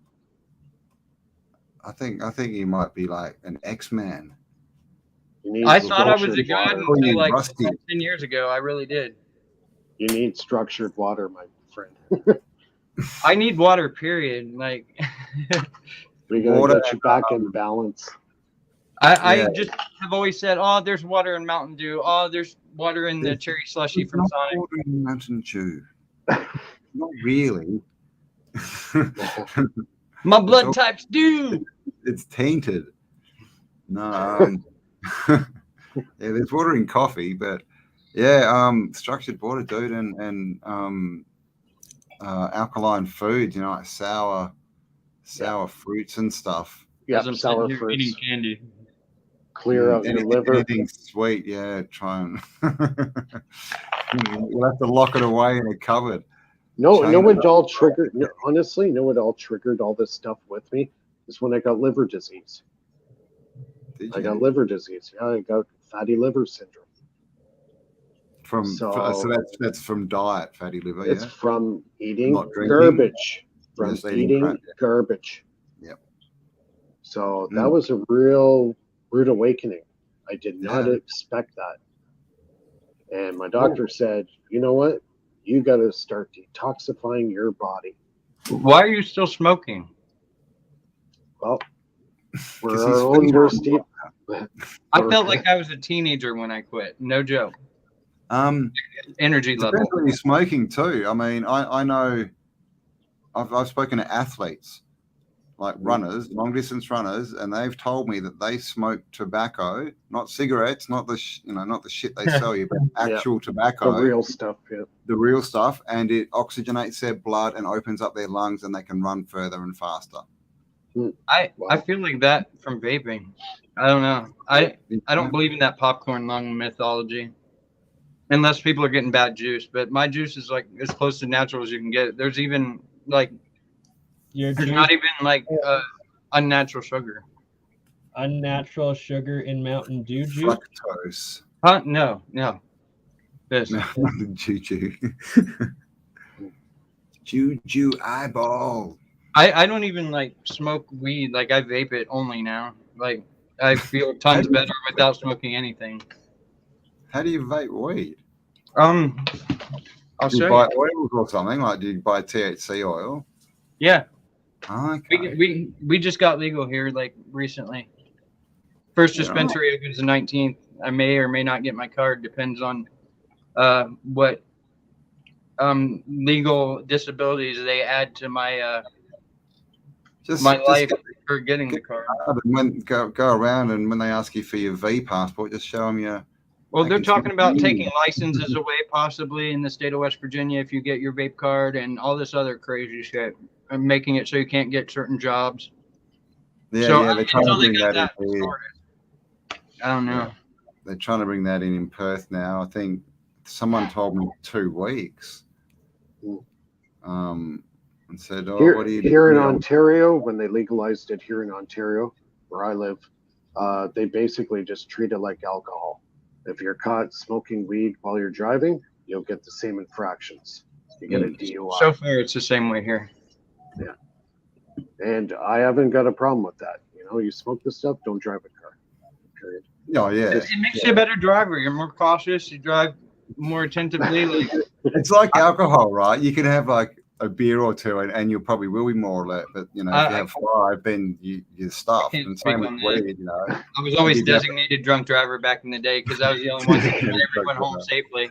I just don't do it. I drove a car into a tree when I was completely sober, so I'm not driving when I only have breakfast sober. God knows what'll happen. So I'm just gonna scoot away for a minute. I'll be right back. No that's worries. what she said. Is that your? Oh, that's your fridge. Yeah, we'll have to get the plans to make this water. What's it called? A reprogrammer, water fractalizer thing. You can help the structure of water with a lot of Structured things. water, structured water, plasma water. You can use a rodent coil to help structure it. Yeah. Oh, yeah. nice rodent coil. Yeah. Oh, let's see that rodent coil there. Yeah, I got it from Russia. I didn't feel like making one. Copper's Does it too jump? expensive. One of those ones. That's the easiest, most like. Plugs right into my channel or my function generator. Does it jump up and flip and stuff? No, but I plug it into my function. Basic. Yeah, I can plug it in my signal generator and just generate, or like put it to any frequency I want, like sine, square, all that stuff too. And yeah, you're still putting the frequencies through the same toroidal shape. You're just not going through the 369 phase of it. It's just one phase of it. Is it just one winding? Is it? In that dimension, yeah. In that. Yeah, it's not the best one. It's the first. That's the Rodin 1.0, and now it's like the. It's the DOE, three like winding ones that start 20,000 jumping. point. Amazing. Yeah, I'll have to make those ones with three windings. Have you seen the ones and they just jump and they flip about and they start floating and stuff, and it's like, whoa. Yeah, I need to write back. I was supposed to host the Nunez One Stop Energy Group and their piece on Earth Vortex coils and work. And then I lost contact. But thank you for reminding me on that. It's and on Earth coils. Yeah. I'm going to join what POE meant. But if you guys don't mind, I'll play one of their videos quickly for all to see. So here's an idea. If you could make small coils and you hung them up in trees and like literally just like poked a bit of the copper into the tree would be an antenna, wouldn't it? Tree's already an antenna. Exactly. So that would amplify that signal. You need to ground it, yeah, and put the amplifier in the ground. Like we could go around and just pop them everywhere, and you'd literally be pumping out good vibrations. Just for like free. lemon and Copper were cheaper, right? I just got some ideas. Thank you, Campbell. No worries at all. That's what I do. I give ideas and I'm confused. I've got no idea. I wonder if I could do something nifty by integrating something that makes it feel like a coil into my wind turbines and the wind turbines coiled with it spinning like a field. If I didn't just say that. Yeah. Show a little bit of your wind. Yeah, show us your wind turbine because I'm on this Portal Plus, so I'd have to hold my phone up. That's fine. Because how big is it? How big are they? Well, here's the picture before I got it attached to a pole. It's sitting on the ground there. It's about yay wide on the. It's like fin to fin, and I have it sitting about 6 feet off the ground, but everyone else has them like 50-foot pole. So I'm working on getting them higher, but this one is basic, so show it again. All right. So there we go. It spins that way. Okay, I see. Yeah, and I just kind of made the pole. I got the waterproof controller up there towards the top. Because my idea is I want to get one that'll fit in like a PVC pipe. I don't know what the fat stuff they use. And put it on top of my bus, so when I drive, it gets air force through it, and I get free energy. See, can you take one of those blowers that go on a fireplace that start up whenever they get hot and use it to power one? Bellows, yeah. No, it's like a blower. Bellows is a thing you go like that. Yeah. But I'm talking like the blowers that go in the inserts to the fireplaces that whenever they get to a certain level of hotness, they just kick on and start blowing the heat from the fireplace out into the room. And I was thinking, like, I could somehow have that powering one of these, and I don't know, sit in front of my furnace in the wintertime or in front of a Bitcoin miner. I don't know. Get a solar panel and like plug a fan into it and just turn it on and point it at, like electric fan, point it at your fan that makes free energy, and you've got like a free system. I had an idea with the thing I sent Bernie. It's a water pump that generates. Well, you put water through the pipe and it generates electricity. And I was thinking, couldn't you technically use a regular water pump and have that with the water generating and like, I don't know what they're called, like a inverter pump. I don't know what it's called exactly. Washing machine sort of thing, like hydraulic energy, or no? Yeah, you like hook a pipe with water, and I heard someone put it just in a stream, and as the water goes through, it generates electricity out of the top, and the whole thing's submersible waterproof. Or hydroelectricity, and Yeah, they make I saw you got one. that on the way, by the way. I saw one yesterday, and they made this. Actually, I think it looks like they found it in the bloody forest. It's one of these ladies in Thailand that go out and they build houses and stuff. And it was just like, like a straight canal bit. And at the end, it just had like a circle. And so when you run water down it, it turns it into a vortex where the circle, so it can go down it's like a drain. And they just plugged a, like a little hydro, hydro thing into it, and they were just getting free energy off it. Like, she had lights all over her house and stuff, and it was just this little, I don't know, I'll have to get it. Like the thing where you attach to pole, and she just shoved it into the hole, and it just sat there spinning. Could it be like a little pill-shaped thing and a little magnet plate below it that spins the magnetic pill, like they use in chemistry class or whatever? Or Could be. It was basically just using the water to spin something, and then and she literally just connected wires to it. So having business between the magnet in the water itself. That is fascinating. Yeah, my dad brought me back a little. Yeah, my dad had like those hot plate things that spin with the magnet, and you just drop this capsule down in, and it'd spin that capsule. It's two neodymium magnets with the pole facing together, and then you put bismuth in between it. And I think it's got to be one of the platonic solid shapes of the bismuth in order to react in that stable orbit or levitation and spin. And this is the Nunez channel and their PoE vortex that we're currently playing. And they're getting the energy out of the third phase, or the third wired circuit that's open to the air there, and then amplifying it and getting power out of it. So it's something Mike would probably really love, but it's on silent, and I started it while he was smoking. There's a video I can't find that had someone using that and an RF receiving device somehow, and they were claiming to turn RF signals into electricity using one of those. Oh yeah, and that's really easy to do actually, also through three-phase. If you have your anode cathode going into a vacuum tube, and then you have a metal mesh grid in the middle of it going to an antenna and a ground, completing your third phase, that will literally take all radiant energy, whether it being RF, heat, pressure, anything, and turn that into electricity as well. And that was discovered by Walter Russell, documented by Westinghouse in the early 1900s, and then classified by the Navy in the 40s and 50s. Of course.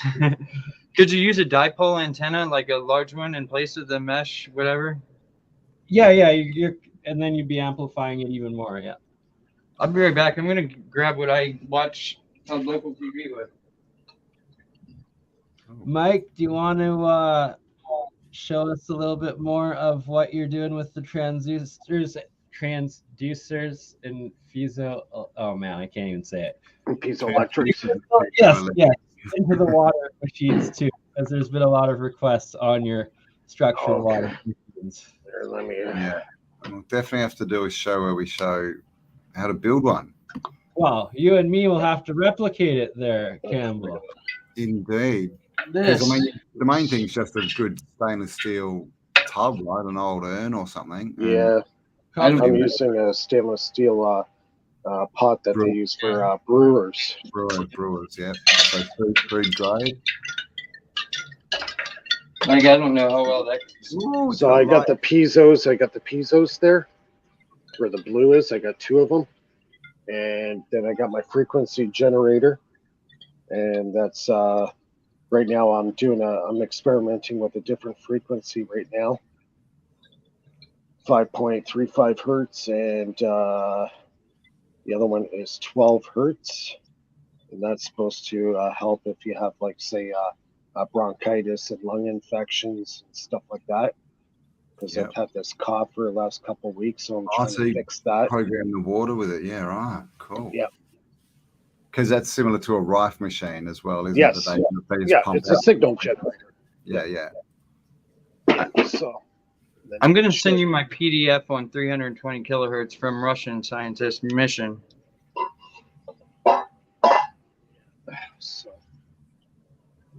adjust this to get the vortex going.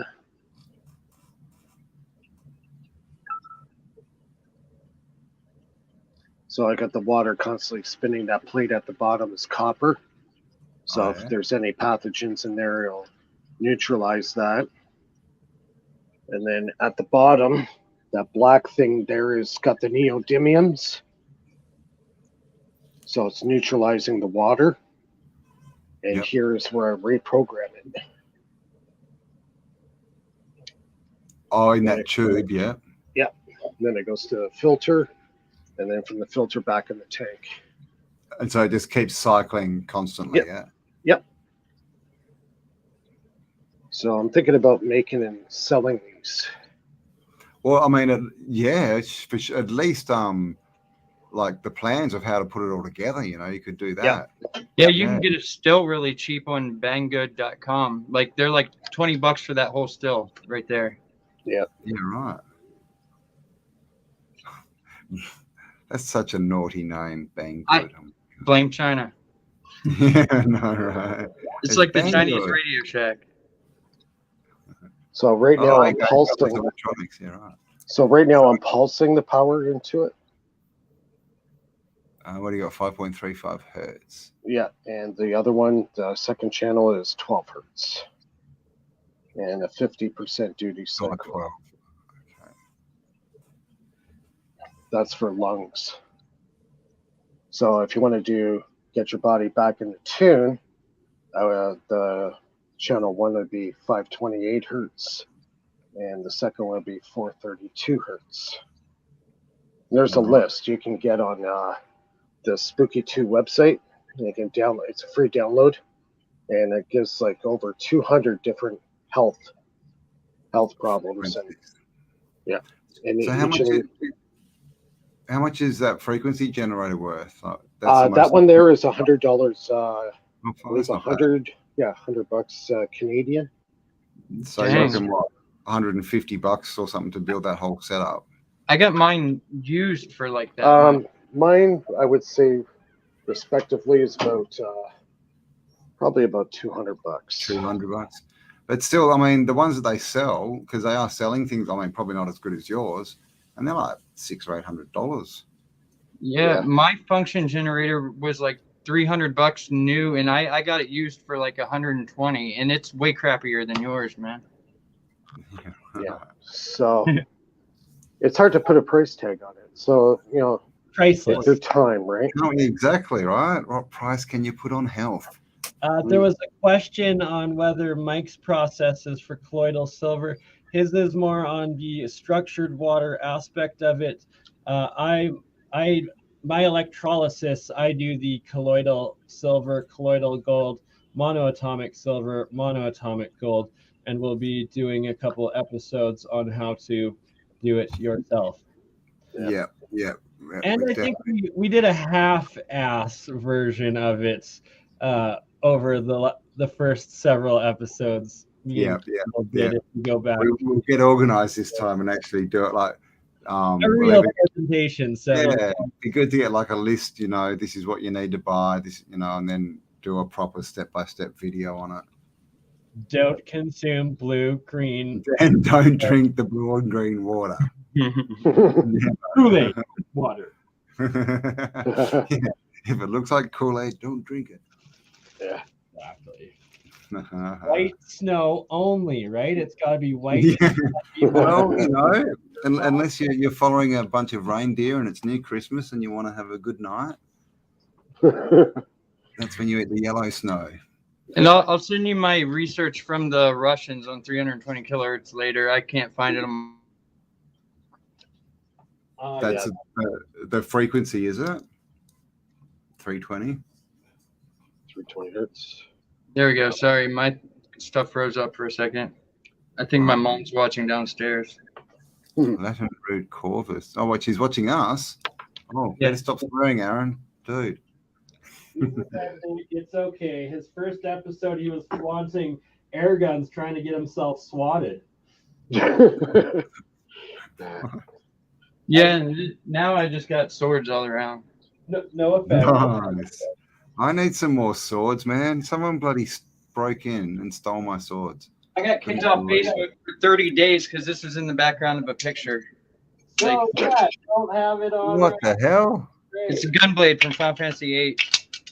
What does the trigger do? Anything? Nothing in real life. It's just a functional model I got from, I think, Iran or Ukraine, one of them places. It's just for a confused warrior who doesn't know if he wants to shoot a gun or use a sword. Or if they're in a Final Fantasy VII. I've got a few. One of my ones. I've got this, which is from. It's a Gurkha blade. Oh yeah, that's. I love those. You try and steal my stuff again, I'm coming at you with a Gurkha blade, man. But that's an original one, like an antique one. Yeah, you go like Crocodile Dundee on these guys. Yeah, man. Hey, hold that up again real quick. This is. I think that's the exact same one my buddy has. Like, I think. Oh, can you see that? Yeah. You have any boomerangs? Oh God, that's crazy. Campbell, do you have any boomerangs? I do somewhere. I love boomerangs. Boomerangs.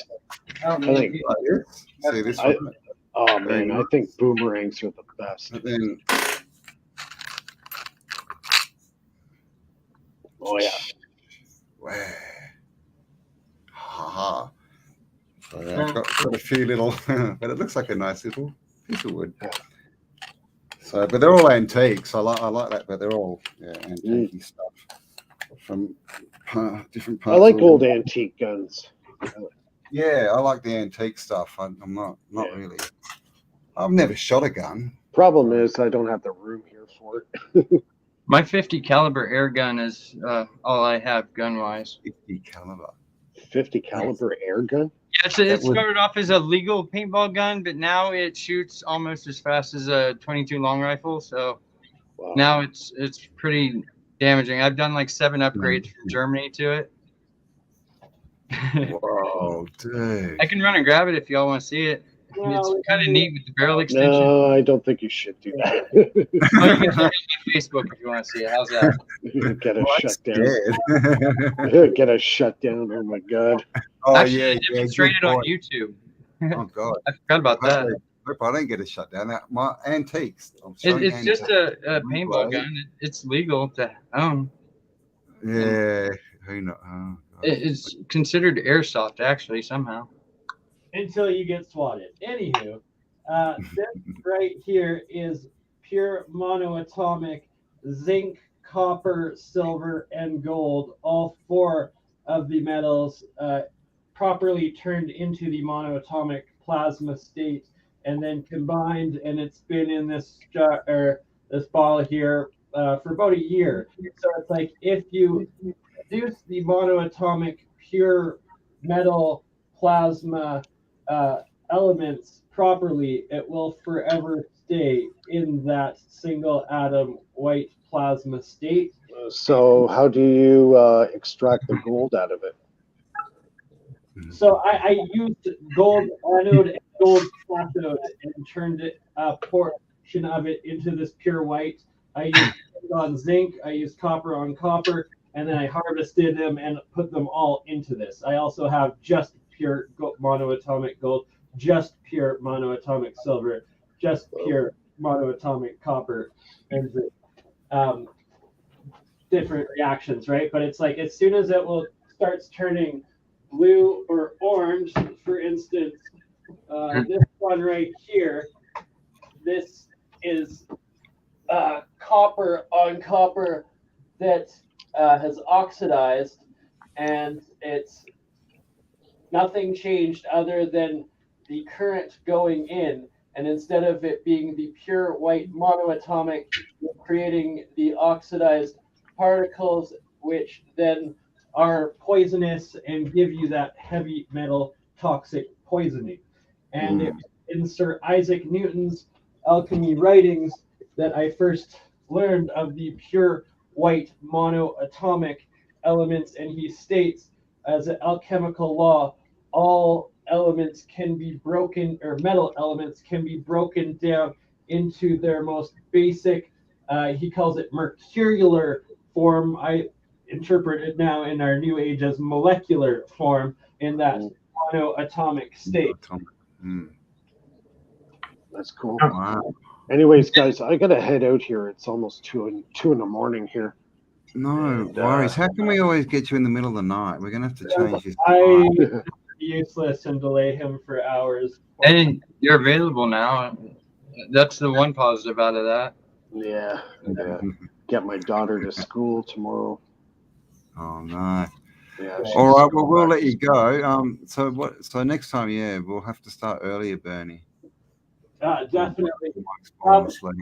If possible, for the next stream we do, if you could put together a materials list for either the basic circuit or the basic water machine, so we can start gathering them for our reproduction episode. Sure. Awesome. Yep. That would be awesome. Awesome. Definitely. Thank you so much. It's a lot easier than you think. It's not that hard. Just gotta use some of your creativity and make your machine. Did you say you get the oscilloscope tomorrow? Oh, hopefully it got released. Yeah, it got released from customs, so it's on its way. So oscilloscope. Yeah, Aaron. Oscilloscope. That's like where it you shows see the waveforms. Yeah, it shows the waveform of the electricity that you're working with. Oh, they're cool. Have you checked out that channel? What's his name? That there's a dude from Sweden. He's got a really funny name, but he does music, creates music to play through oscilloscopes, and he gets all these wicked shapes happening. Yep. It's very cool stuff. Oh, that looks a bit rude, Bernie. You're the one that... Oh, sorry. Cool. All right, I'm going to run to the toilet too, so thanks for joining us, Mike, and I'll see you next week. Yep, see you guys. Take care. Mate. Take care. Have a good night. Bye. Stay awesome, Mike. Yeah. Right. I will play a little video here. Thanks. 'Cause I actually have to make sure my mom doesn't need anything because she just broke her foot, and I'm her in-home healthcare sort of person. So you are an amazing son and caregiver, Aaron. I know. That's what I do. She's 72 and won't stay off crazy shit like step ladders. Oh, what? Oh, she keeps trying to do things randomly. Like she'll stay up all night doing something crazy and get on a step ladder or something and just lose her balance. Usually when I'm not here, that's why I don't sleep or leave the house. Usually I gotta balance, my friend. It is key. Well, she has early stages of the thing where you shake, the neurological thing, Parkinson's. Oh, Parkinson. Oh, yeah. Man. So to her, we really got to get you one of these structured water machines. Well, colloidal silver and gold waters.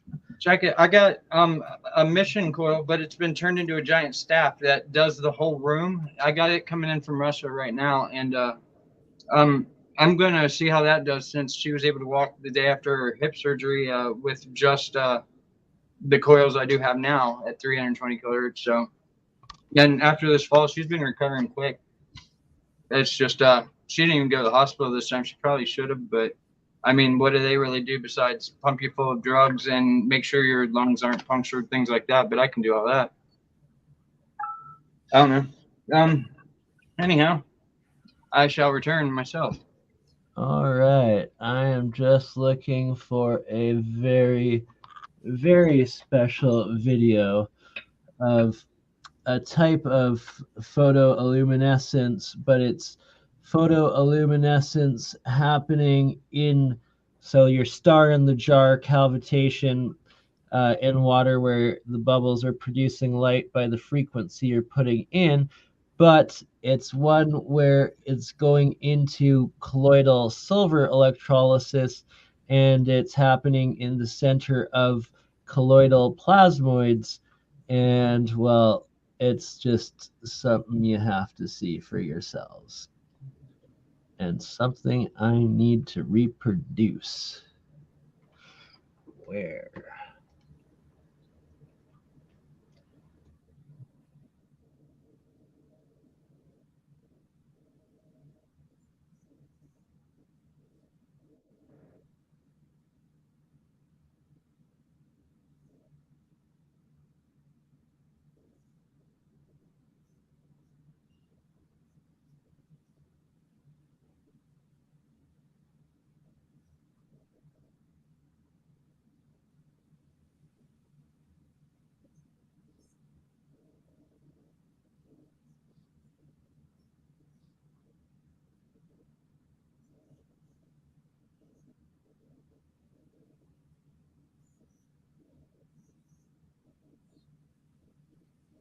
YouTube, if you ever see this, please fucking restore my main channel and stop claiming pornography, so, you know, I'd have access to these resources that I saved on my main channel that, you know, I just put 12 years of freaking book.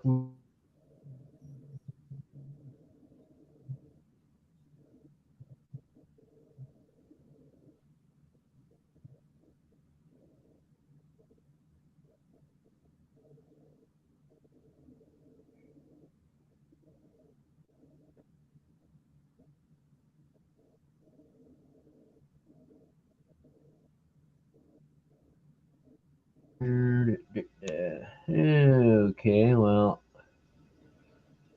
I guess in the meantime, to not waste all of you lovely souls' time, let's play a Campbell clip.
That's why they also call it vampire blood.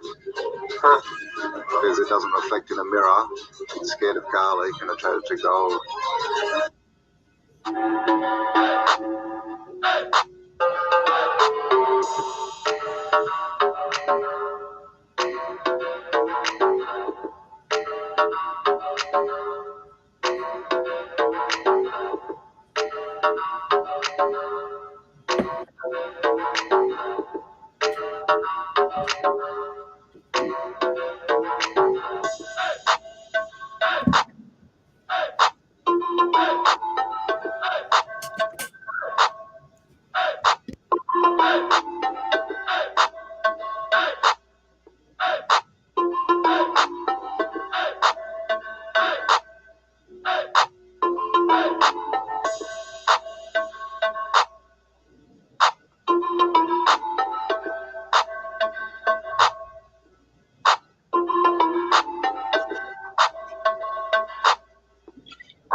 White garlic.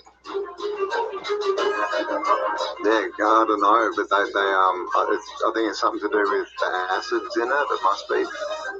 Is the substance illegal? Oh yeah, pretty much. Like plutonium kind of with it. Yeah, they'll probably take it off you if they don't throw you in jail. Extremely illegal in Russia and the former Soviet Union. Yeah. Same with mercury. You know, the only thing here about mercury, oh no, it'll kill you. Don't go near it, it'll kill you. That used to be in everything. It's actually that they use these stories so that people won't investigate. Exactly, right? Like, yeah, my dad and his generation in school in the 40s, 50s, like they were handling large amounts of mercury in their like science classrooms, right?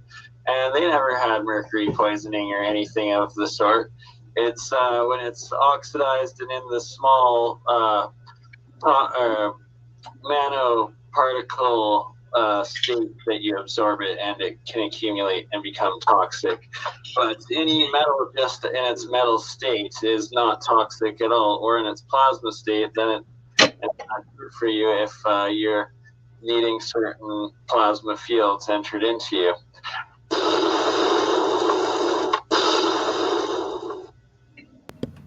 Ooh. Who had a question for me? Binary codes. Yes, I'm back. Guess who's back? Back again. What question? Binary codes. Oh my God. Bitcoin market is just crazy. Paul Salia, I agree. Let love rule. Truth unveiled. Mind over matter. Hey, Erica. How you going? Silica flushes heavy metals from the brain. There you go. Whoa. Yeah, right. Red mercury, vampire blood. Scared of garlic. Loyal tangle. Everyone in family knows my uncle drank a huge gulp of mercury from a shed when he was 10. He never even got sick. Well, there you go. And they talk about mercury poisoning all the time, right? They show you these pictures of green people, but I've never really heard of anyone dying from it. Anybody want fresh roasted coffee? Cash App donation. Oh, what does that mean? Does that mean buying roast coffee on an app? What does that mean? I don't know. Erica, can you come on the video? Oh, I don't know. Can you? Hang on. I actually don't even have a control of it. Where's Bernie? Have I been left here by myself again? Oh my God. No, I'm here. I'm just Bernie's in the background screaming something. You get red mercury. Mainly, it's actually in a lot of old appliances, electronics and stuff. You just got to know which ones, and you can find it. But And more as so far as in buying it and purchasing it, former- it's pretty hard. Oh, it's impossible. It's illegal on the market. It's considered a national defense threat. But the best chance of getting Jeez, I want some. something that is pre-1960s that's from the former Soviet Union or Eastern Bloc radios or televisions, and then you had a 50% chance of getting it, or coming upon a military stash house of former Soviet grenades from the 60s to 80s, I believe. And they have those red mercury grenades, and that's what was displayed in a lot of the video that I just played there. The tube thing there with the pin on the end, that's the ignition of the grenade. Oh, it's a mercury switch. Mercury Yeah. in the middle in it. The ignition switch. Yeah, right. Wow. And it's a science experiment for everybody. This was asked in the chat. Does it work with those old red mercury thermometers? Check it out and see. There's no other way than see, is that real red mercury? Does it repel to garlic? Is it attractive? Get a clove of garlic and whack it on it. Indeed, I never thought about that. Because they're a dime a dozen. Right? Aren't they? A lot of that supposed red mercury isn't mercury at all in those old, old, mid-aged thermometers, and it was red dyed alcohol, not mercury in it. So that's why it's like if it's transparent, that's alcohol with red dye in it. If it can't see through it and it's red, then you might actually have red mercury. That would be cool. That would be cool. So it's 3. I can go about another half an hour, then I've got another chat. I'm here till the end of time. Oh, okay. Well, there you go. That's longer than me. But then again, is that longer than Bernie? I don't know. I don't know. And whose channel would I be on if all of you guys left? You'd be floating out in cyberspace. All of our channels, Aaron. So no more guns, asshole. We're on Facebook, Twitter, and YouTube on multiple of our channels. How many platforms are we on? You can go to my channel too if you want. Like stream on it. I don't care. Well, what are you doing? We're gonna have to. His name's Anubis. What's his name? Anubis. Anubis. Whenever he sits like the Sphinx in his ears, he looks like Anubis. Cool. And Erica, I have this for you. It's interesting. It's music. Cool. And next time, Truth Unveiled, I've got a few other things that I need to cover in this last half hour. I was just going to ask about that. Cool. Yeah. Sure. Erica, we can do one in a couple of days on the full moon. But yeah, I just sort of ended up on here. Bernie me from my phone calls, dragged me on. Good morning, Cam. Come on to the channel. I don't care that you have one chat or interview happening right now and another one happening right after this. I love the way you ask it. It's like, what's your schedule like today? What are you doing? Because I'm live on your channel right now. And I'm like, oh yeah. Like, well, I'm currently live on another interview, and then I got another one in a couple hours. But hey, I could come on for 2 hours. Come on for an hour or two. Why not? And now that you are here, good Cam, to anyone in the chat that, because it pops up probably every 100th message of, I've unsubscribed to Autodidactic because these other users are on it. It's like, nobody's forcing you to watch the extra content that on here. Like Campbell's still doing the straight Campbell content. This is extra content that you could either use your free will to watch or turn off and ignore. Indeed. And to me, it's all connected. It's free energy, right? That's half of Tartaria, right? But yeah, my Auto 2 channel is 100% history. It's got nothing else on it. But this channel, yeah, there's still history going up every week. And as a bonus, you get free energy, and you get to listen to Kelly swear, and you get to listen to me and Lorenzo talk about the mind. So we're turning into a variety channel, I think. New age autodidacticians variety channel. It's breaking my anxiety over being on there, though. What? It's breaking my anxiety about being on, like, in front of people. That and not having the chat open in front of me. That helps. You can't pretending there's no one there. Yeah. Whatever works. Yeah. But I mean, gosh, my first few times I didn't even show my face on a video until my channel was like 6 months old. You ought to see me on Leak Project. Who are you? Show your face. Who are you? I have to go back and see that, Campbell. Yeah, I didn't. It's just because I didn't know how to use the camera. It wasn't, you know. Dude, when you had the other microphone too, you kept like hitting the desk, and my surround sound, like the bass is so loud, it would shake my house every time you'd fumble with something. Like, it was so bad.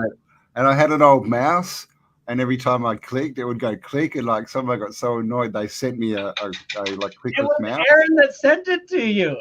That's so crazy. Oh, it was you on there? After. The first time I did it, just got my cover. Campbell. There it is. Thank you very much. The microphone. The microphone. Not the mouse. The microphone's what I sent you. Oh, you sent me the microphone. Oh, not the mouse. Yes. Crazy is the very first interview you and me ever did, you had just hooked that microphone up, and you're like, man, it's so crazy. My camera sent me this microphone. I know, right? And I just got this message saying, Joe Biden sent me this money, and I don't really need it, so I thought I'd buy you a microphone. I'm like, wow, thank you. Not just any microphone, you know, like the best. What are they called? Blue. It's a Blue Yeti. It's not the best. Yeti, It was the USB version, but I figured that'd be easier to figure out since it plugs right in the computer. Yeah, I love it. It's awesome. It's even got it's got a little crystal sitting in there, a little bit of amethyst. Beautiful. I love amethyst. Yeah. Sorry. Don't know what it's full of. It's getting programmed with everything I say, so it could be a bit weird. You're mostly positive in love, if not all. One of you guys should figure out who we should give this 2K webcam to. Oh, there you go. I'll keep an ear out. Well, if anyone knows any creators, any new channels that need some better video, cameras, let us know. Thank you. Very generous. Pretty good quality. Like, someone just gave it to me, so I'm spreading the love. Nice, definitely. Well, let us know, guys. Or if if you have a channel and you've got a crap camera, let me know. Exactly. You'll have to send us video evidence of your lack of camera-ness. I need like a super crazy, like thousands or tens of thousands of frames per second one for some of my electrolysis experiments next. Oh, yeah. Nice, fast. What? Someone said give it to... Oh, Gubble. That's right. That's a good point. Double need one? Gubble, yeah, maybe. I'll have to have a chat with him. We're catching up with him soon. He's the one of the originals that we had a chat with. You talking Double O?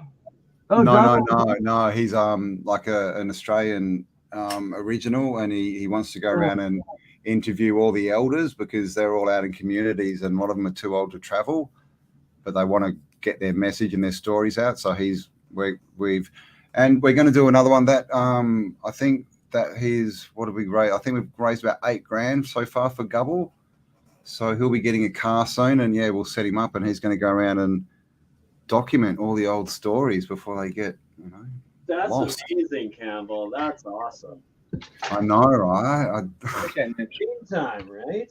That was Kelly. I can't tell you. I just end up in these places because I'm surrounded by amazing people.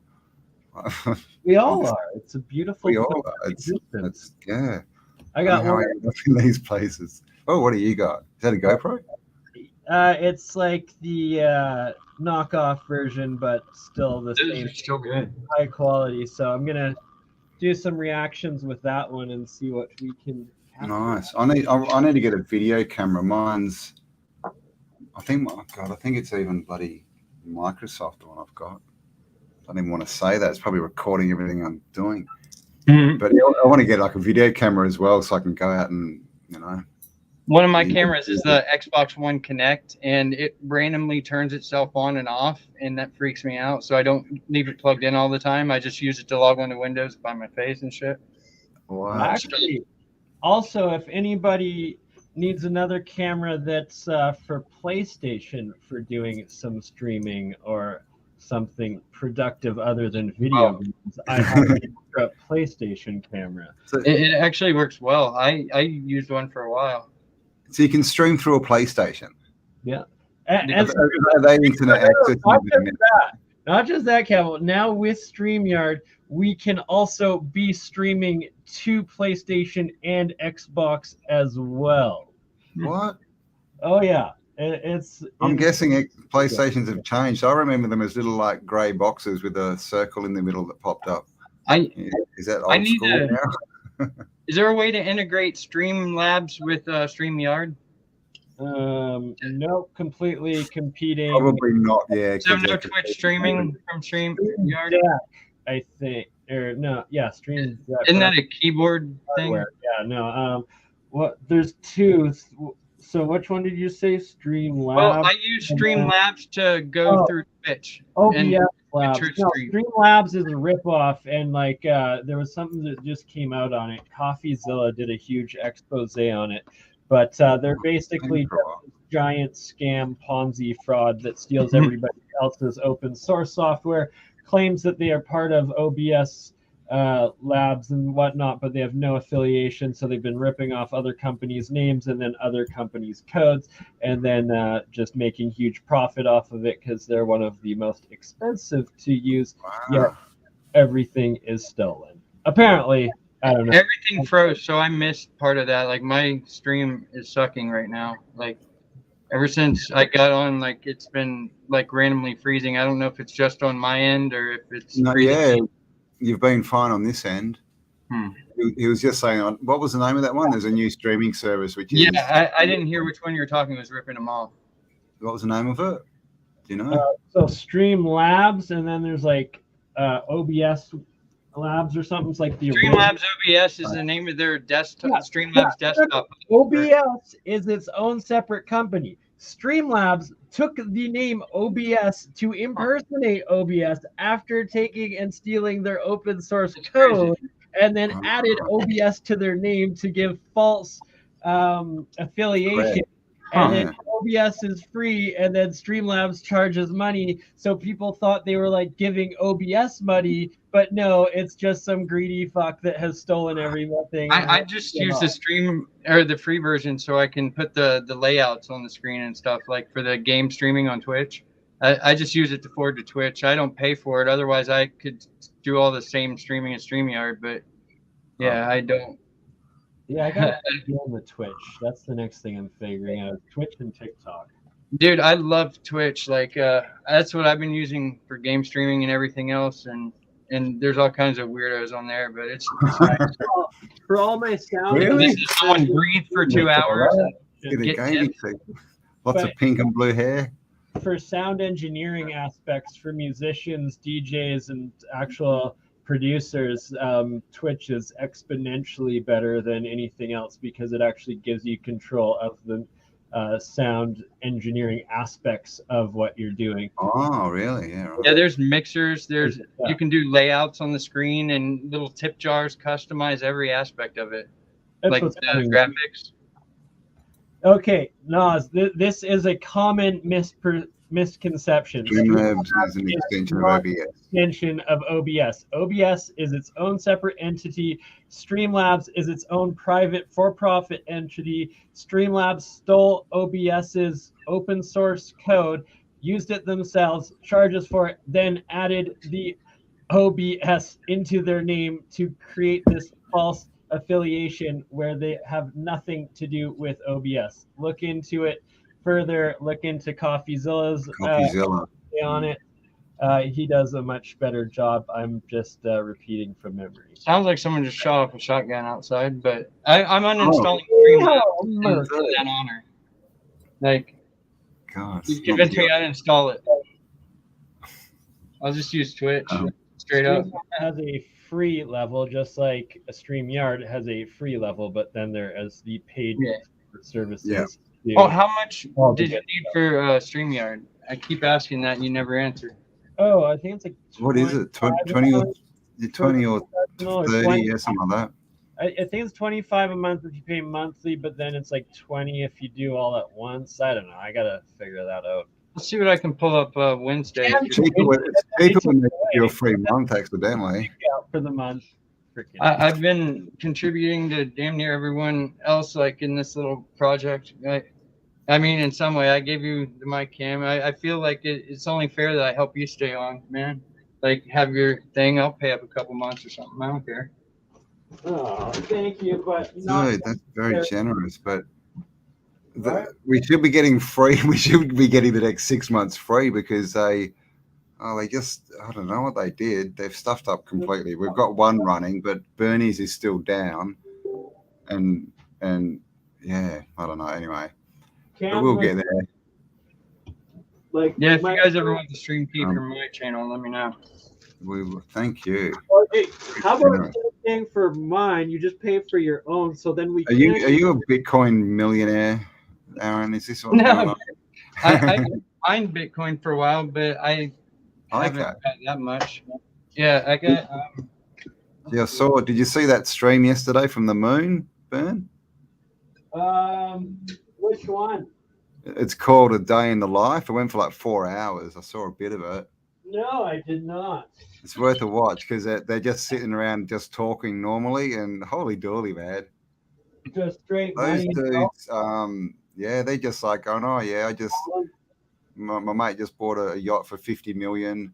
I'm thinking I'm not going to go into that. I'll probably pay 15 for my first one, and I'm like, well, and they're all like under 30. I know, like he's like 23. It's insane. What you got there, Aaron? This is a Bitcoin miner without the fans on the end. Oh, yeah, I can't afford to run it, so like the electric with just 3 of these running and like 1 fan and air conditioner, it's $500 a month.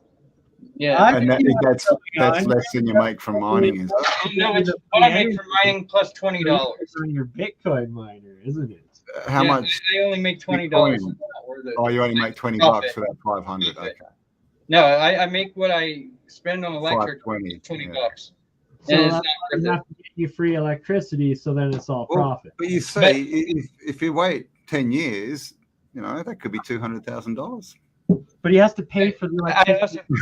I have to pay for the electricity. I have to maintain the miners, which is a pain in the ass too, and it's expensive. All right, we need to get some free energy devices running so Aaron can start anyone mining. can use their computer, laptop, or desktop and mine for Ethereum with the graphics card. I mean, it's not very much. Like my RTX, you'll just pay gas fees for sending and receiving it. That's worth more than what you mine. So it's a solid investment. Is there no mining in money? If you mine straight to your Coinbase account, then it's free to withdraw to PayPal. So I get it. I'm sorry. I'm just bitter towards Ethereum gas. Yeah, I am too. I had to pay like 130 to stake 163 VPAT or something like that the other day. But I mean, it's like 6,000% rewards plus bonuses plus IDO allocation lotteries every time they launch a new company and everything else. So it's worth staking a little bit. But I mean, especially with your helium miners that are 5G broadcasting all over, right? Dude, I only make 20% of what this helium miner makes because I got it for free. It sucks. Ooh, that's not good. Yeah, it sucks. Brain cancer for nothing. No. I agree with Loyal staking, and that's what I do is staking my crypto. And thank you, Cajun Alaskan, for that very nice comment. See, that's actually why I wanted Mike to help me figure out how to do free energy so that I didn't have to pay for the electric for the Bitcoin miners and that passive. Exactly. That's Yeah, what yeah. I said. It all We'll makes get sense there. now.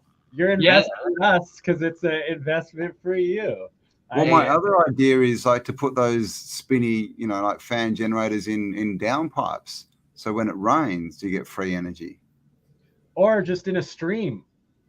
Yeah, just in a stream. If you can, you just like take a little bit of the stream off, put your bit in, and then run it back into the stream. Yeah. They also have the wind generators that do up and downward drafts, and they sit on the magnetic levitated platform of some sort. So they have almost no friction, and they do up and down drafts because they spin like that. Cool. They're like $100 each. So, Aaron, do you want to explain a little bit in detail? You're probably the best Mining.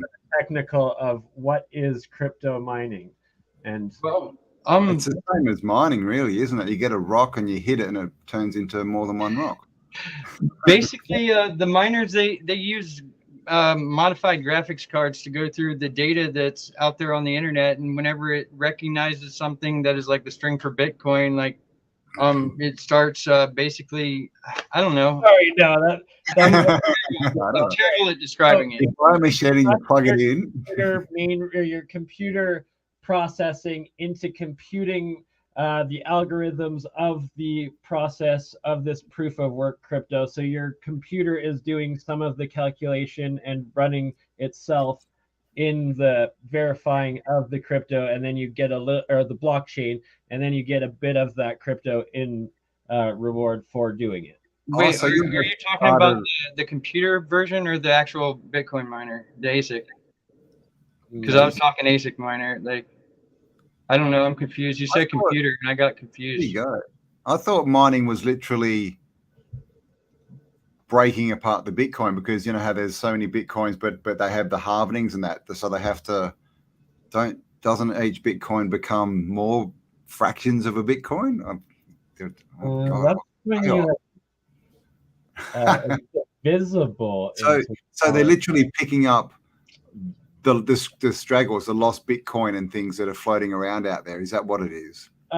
So I was explaining from my understanding of proof of work, and that proof of work, and this is why Bitcoin is so inefficient in energy extensive usage, is that it uses a shit ton of computing power to every computer has to verify every single block of the code of that the code of the block of the chain of the Bitcoin. You mean the nodes have to verify it, right? Yeah, but the node is essentially your computer and your processor, no? No, the nodes are nodes are separate from the miners. Like the miners, they just see the algorithm and they basically decrypt it. Like that's what it does. But everyone that's in like a mining pool, each person decrypts a portion of it, and like I don't know. I've had it described to me like 3 different ways, and I just know it's if you plug it in, you make money, right? But so proof of, I'll get someone else in to properly explain proof of work and proof of get Carl on. works and why it takes up so much energy in doing it. And then there's it's just computer power, isn't it? Processing power. It's like brute forcing an encryption key, isn't it? Like in a way. Oh, it's all encryption keys, but it's like it timing at the right time to put in. Yeah, I'm not going to make any sense trying to explain that aspect. Whenever a miner finds a block through all the data that's fed into it through the pool, and it recognizes that the bit of code is a Bitcoin, the head of the block, the head of the block is assigned to whoever finds it gets like the reward, or unless it's split between everyone in a pool. Yeah, you're right on that with the proof of work, but it's that in proof of work, every single processor node has to do all of that work, and then only one of them that gets that last one actually gets the coin or the reward for it. It depends on the coin though too. Like that's what I'm and saying. whether you're in a pool or by yourself. This is Bitcoin specifically that I'm talking about, the proof of work. Yeah, because all the new ones are much easier to mine, aren't I they? know the newer ones. What's the new one? Casca? Is that right? Casca? The moon. You know the moon, Carl. He just released his own Bitcoin like 3 days ago. Like Kasha, K-A-S-A, or Kasasha? K-A-S-T-A, Casta. Casta, that's it. Casta. Here's the thing. If Casta is successful and they're actually able to pull everything off with the working app and getting their Estonian banking license, and then that banking license being accepted around the world, it will be revolutionary. It'll probably be worth $1,000. But the chances of them getting their Estonian banking license approved and not shut down by, like the BIS or the SEC or any international criminal cartel, or just financial entity of the current empire system. Criminal cartel. you got it. And so it's like they're relying on like the smallest country in the entire world that is the biggest of vassal states that will that's crazy, that place, man. I was standing out the front and like it's just like a Lambo rocks up, then it's a Ferrari, then it's a bloody Bugatti or something, and they're talking and they talk to this Carl guy, and his mate goes, so blah blah blah, what have you got, what toys have you got? And he goes, I don't have much. He goes, all I've got is 2 cars and 2 watches.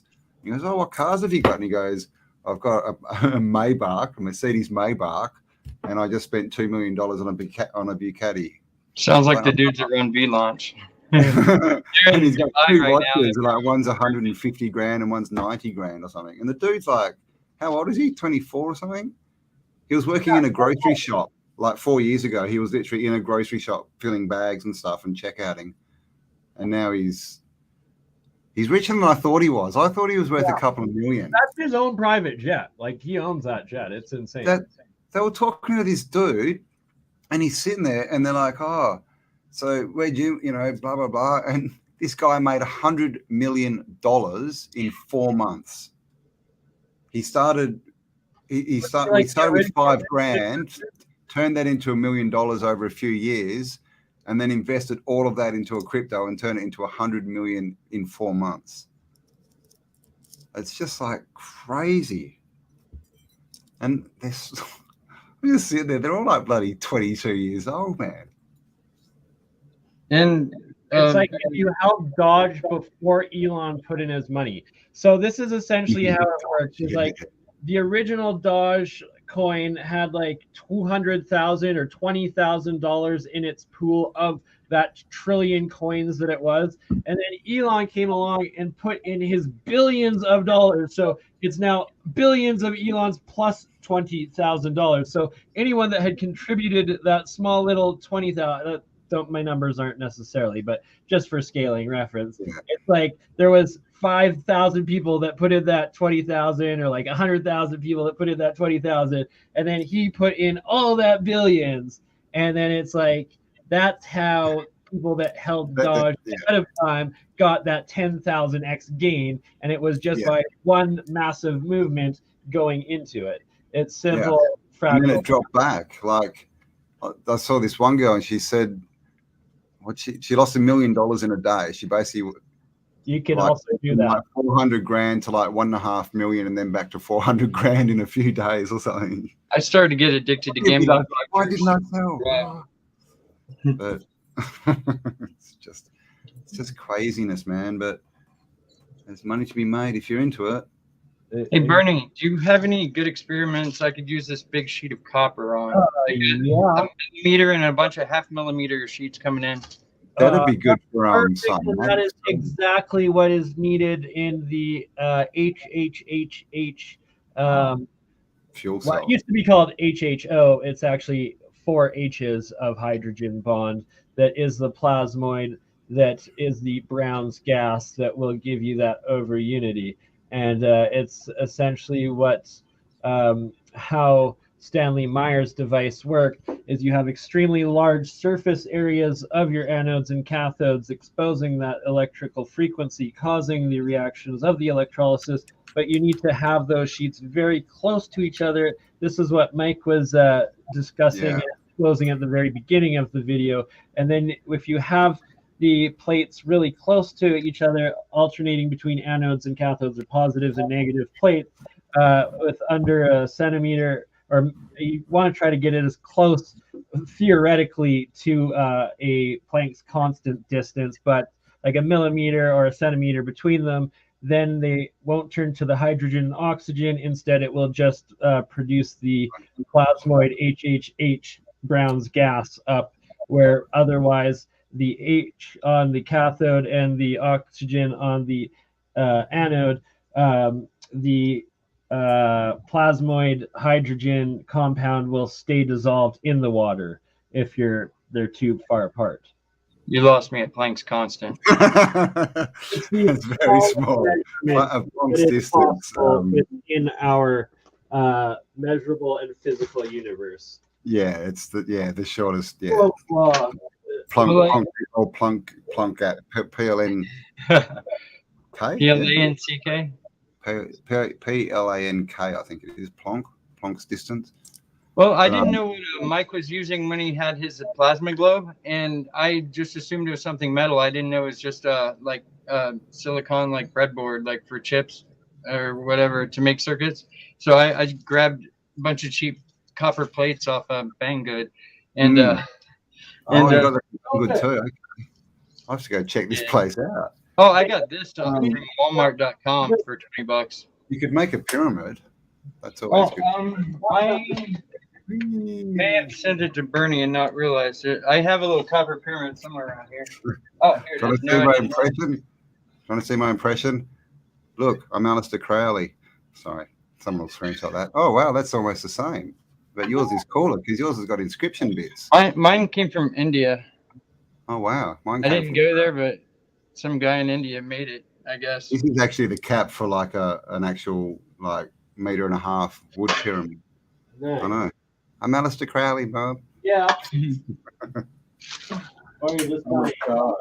Joking about black magic. It's disgusting. I just need grid tie. I got this little for $30. I got an AC/DC inverter, and for the wind system, and dude.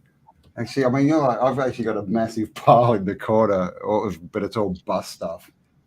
It's just like all piled up. I've got motors there and sunroofs and God knows what. Yeah, I got this little power source, like DC power source.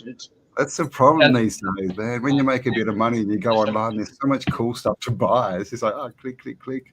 Oh, I got the Anarchist Cookbook, Terrorist Handbook, and all the Special Forces training manuals on a CD from eBay when I was like 13. That was the first thing I ever bought. First thing I ever bought on there. That's with the money order. What Aaron is talking about. Yes, Aaron, I just muted you. Don't use those words. You're going to get us taken down. Algorithms pick that up. What are you talking about, Bernie? We can hardly hear you. That specific line of words will get you put on the no-fly list and the no stream list. So don't endorse that book. Nah. That I used to be in. What about that rock that bloody Michael Tellinger? Remember, was it Michael Tellinger? Yeah. Or was it Nassim? Maybe it was both of them.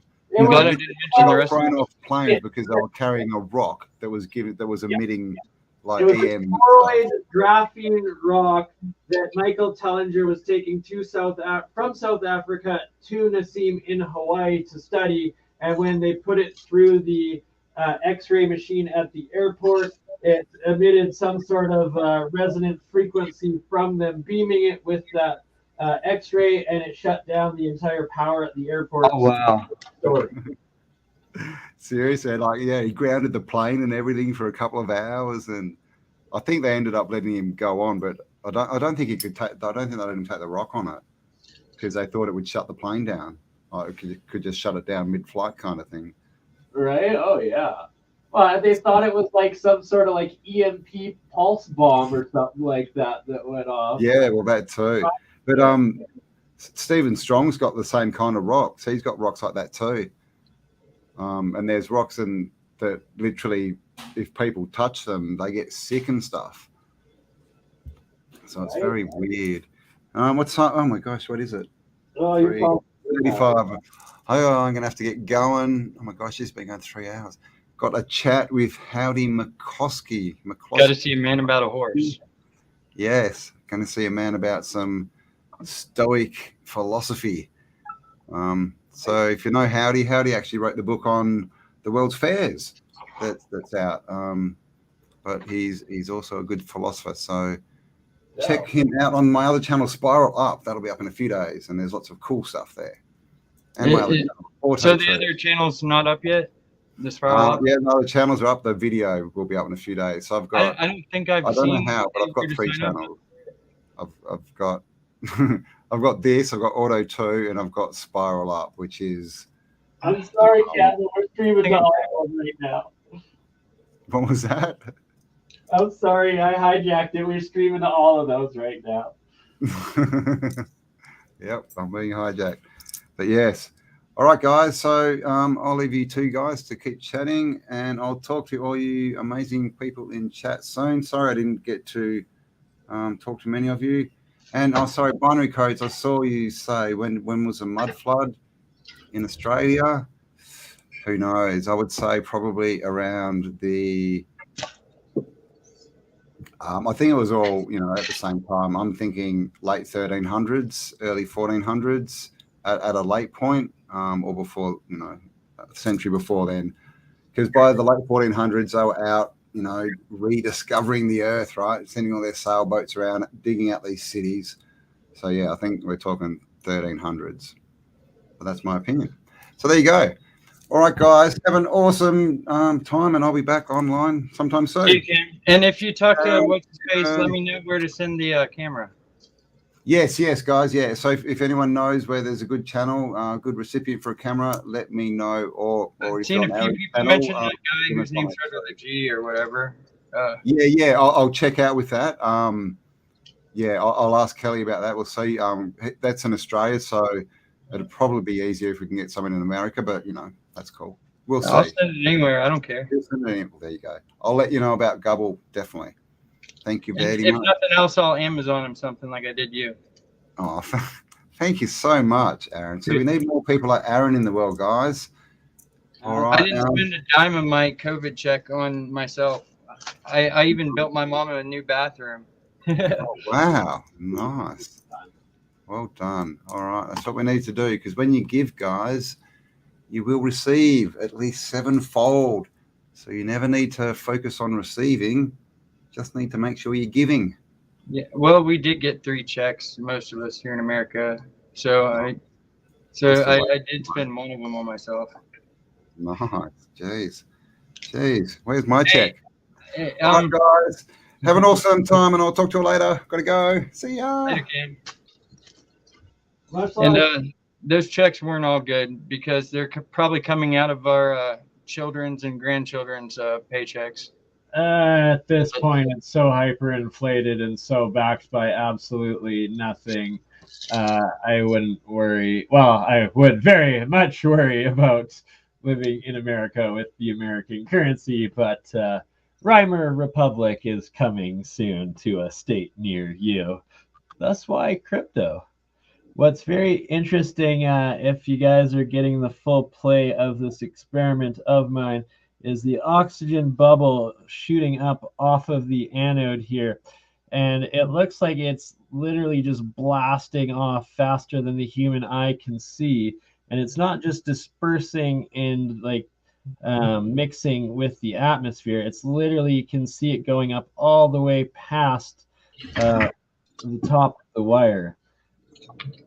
And then here I'm moving with my finger this floating cap, and sure enough, it always moves back to the very center of the anode cathode, where supposedly this HHH gas is formed.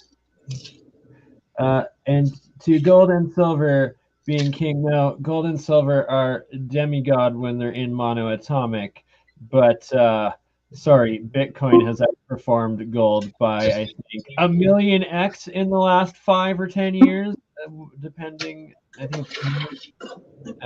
Yeah, but it's a phase, and gold will outperform probably again at some point in our lifetimes. But oh,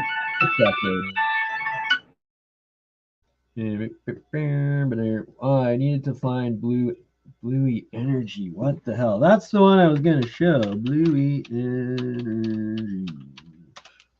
Come on.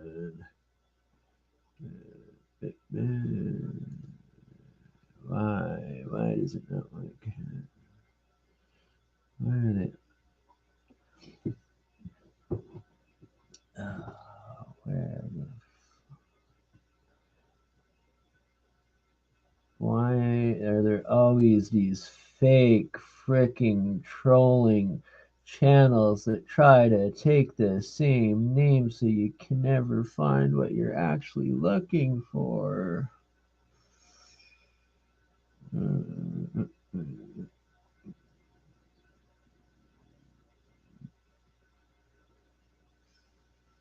Depressed Bluey Energy. I shouldn't be laughing, poor person. Don't be depressed. What the hell is all this Bluey Energy? What the man? I just thought it was one person's name, but apparently there's a whole subject of some sort of energy being Bluey Energy. Probably my guess, and hopefully, if they know what the hell they're doing, has something to do with my whole theory on UV blue purple cold electricity and it being that type of energy and electricity as opposed to the infrared hot wasteful electricity that we currently use. Oh my god, though. What? I want my channel back so I can find what I'm looking for. Sorry, people. I'm ranting and need to go to bed because I didn't sleep last night. Because when I was going to bed at like 5 in the morning, I went to check my crypto wallet app on my phone, and then it was deleted and it doesn't exist. And now I'm supposed to. Well, I have 2 of the seed or the seed phrases out of 3 of the MetaMask wallets, so they're good. But the third one I only have the private key for, and for some reason it's not restoring, so I might have lost $1,200. So yay, that's a fun one. What? How many channels can be called Bluey Energy and not be the actual 45,000 subscriber channel that I'm looking for? Oops. This is ridiculous. Has anybody else ever seen the like white fat hippie dude from like the Midwest called Bluey Energy channel that can send the link? With the exception of the name that describes like half of Midwest. Thus the name Bluey Energy from there, because all the Bluey Energy channels I see are like from India or Danchozi Dap, whatever that is. God damn. Sorry, shouldn't say that. I don't think anyone's seen my tattoos either. I just thought about that. Like, I keep forgetting I have tattoos from long sleeves all the time. Oh, no. How is this whole topic? And what the hell are all these kids doing with fake blue orbs in their hands and calling it Bluey Energy? It's fucking stupid. I am about to give up. You're talking about like the cold plasma, right? Yeah, where the guy's putting different cymatic frequencies into his colloidal silver, and I think I remember you mentioning it, but I don't have any clue like the guy. Those plasmoids, and then it causes the star in the jar, the cavitation, the wow. I need to go sleep. Yeah, and this petrified wood is proof that plasma turns living organisms to wood. Like I use this every time people tell me that there's no way lightning could strike someone and under the right conditions, you know, it turns someone to stone. Like every time I hear that it's impossible, I just grab this. Fossilization? Pardon? Fossilization? No, like straight turning Light to stone? Are you talking about transmutation? Isn't that where the thing decays from? Like, I don't know. I'm talking about like Devil's Tower being a tree. Yeah, And how it's possible to turn be, trees to stone. that would be just fossilization, whether it's quick or slow. That's debatable. And my electrolysis nano material would lead to the latter, but what the fuck is all of this stupid anime of shitty 8-bit blue plasma balls coming out of Pakistani men's hands? Not to be racist, that's literally all I see on my search. Bernie, you should launch an NFT through launchmynft.com. No, I'm launching my own NFT clean, and it's going through going to be with Meta Martians and a playable game and doing a whole line of it. I feel you. I was just gonna say, V-Launch. They just had they're starting tomorrow, I believe, with the Launch My NFT company. They're launching them as a token, and the other portion of it, the platform is going to be on their site to help people easily launch them for very low cost on 6 different chains. Nice. Why are there like hundreds of different channels with no subscribers called Bluey Energy, and then the one channel that has 45,000 subscribers I'm looking for doesn't show up? I thought Shadow Band Podcasts. I thought Jared Boosters might have got abducted, but he just made a video, so I'm not worried about him anymore. Sorry, I just went on a rant earlier about thinking that he got abducted by the government. Don't be so negative. Don't be so... Well, I hadn't seen a video for a while, so I was like, man, I really hope that he's just working on something new and hasn't made a video in a while for that reason. No, I was energy in real life, and it's all this 8-bit fucking generated graphic that nobody would ever believe. This is the stupidest shit I've ever seen. So like NFT blue lights. So pissed off. I hear 8-bit and all I can think of is NFTs. That's what brought it to mind earlier. I don't know. God. It's like, no, you are not Dragon Ball Z because you have some freaking Instagram app adding some fake blue shit to your shitty media, people. I love Dragon Ball Z. I still watch Dragon Ball Super. Sometimes. Very nice. Oh, it's not plugged in. I must have ate a retard sandwich. Got a case of the dumbass.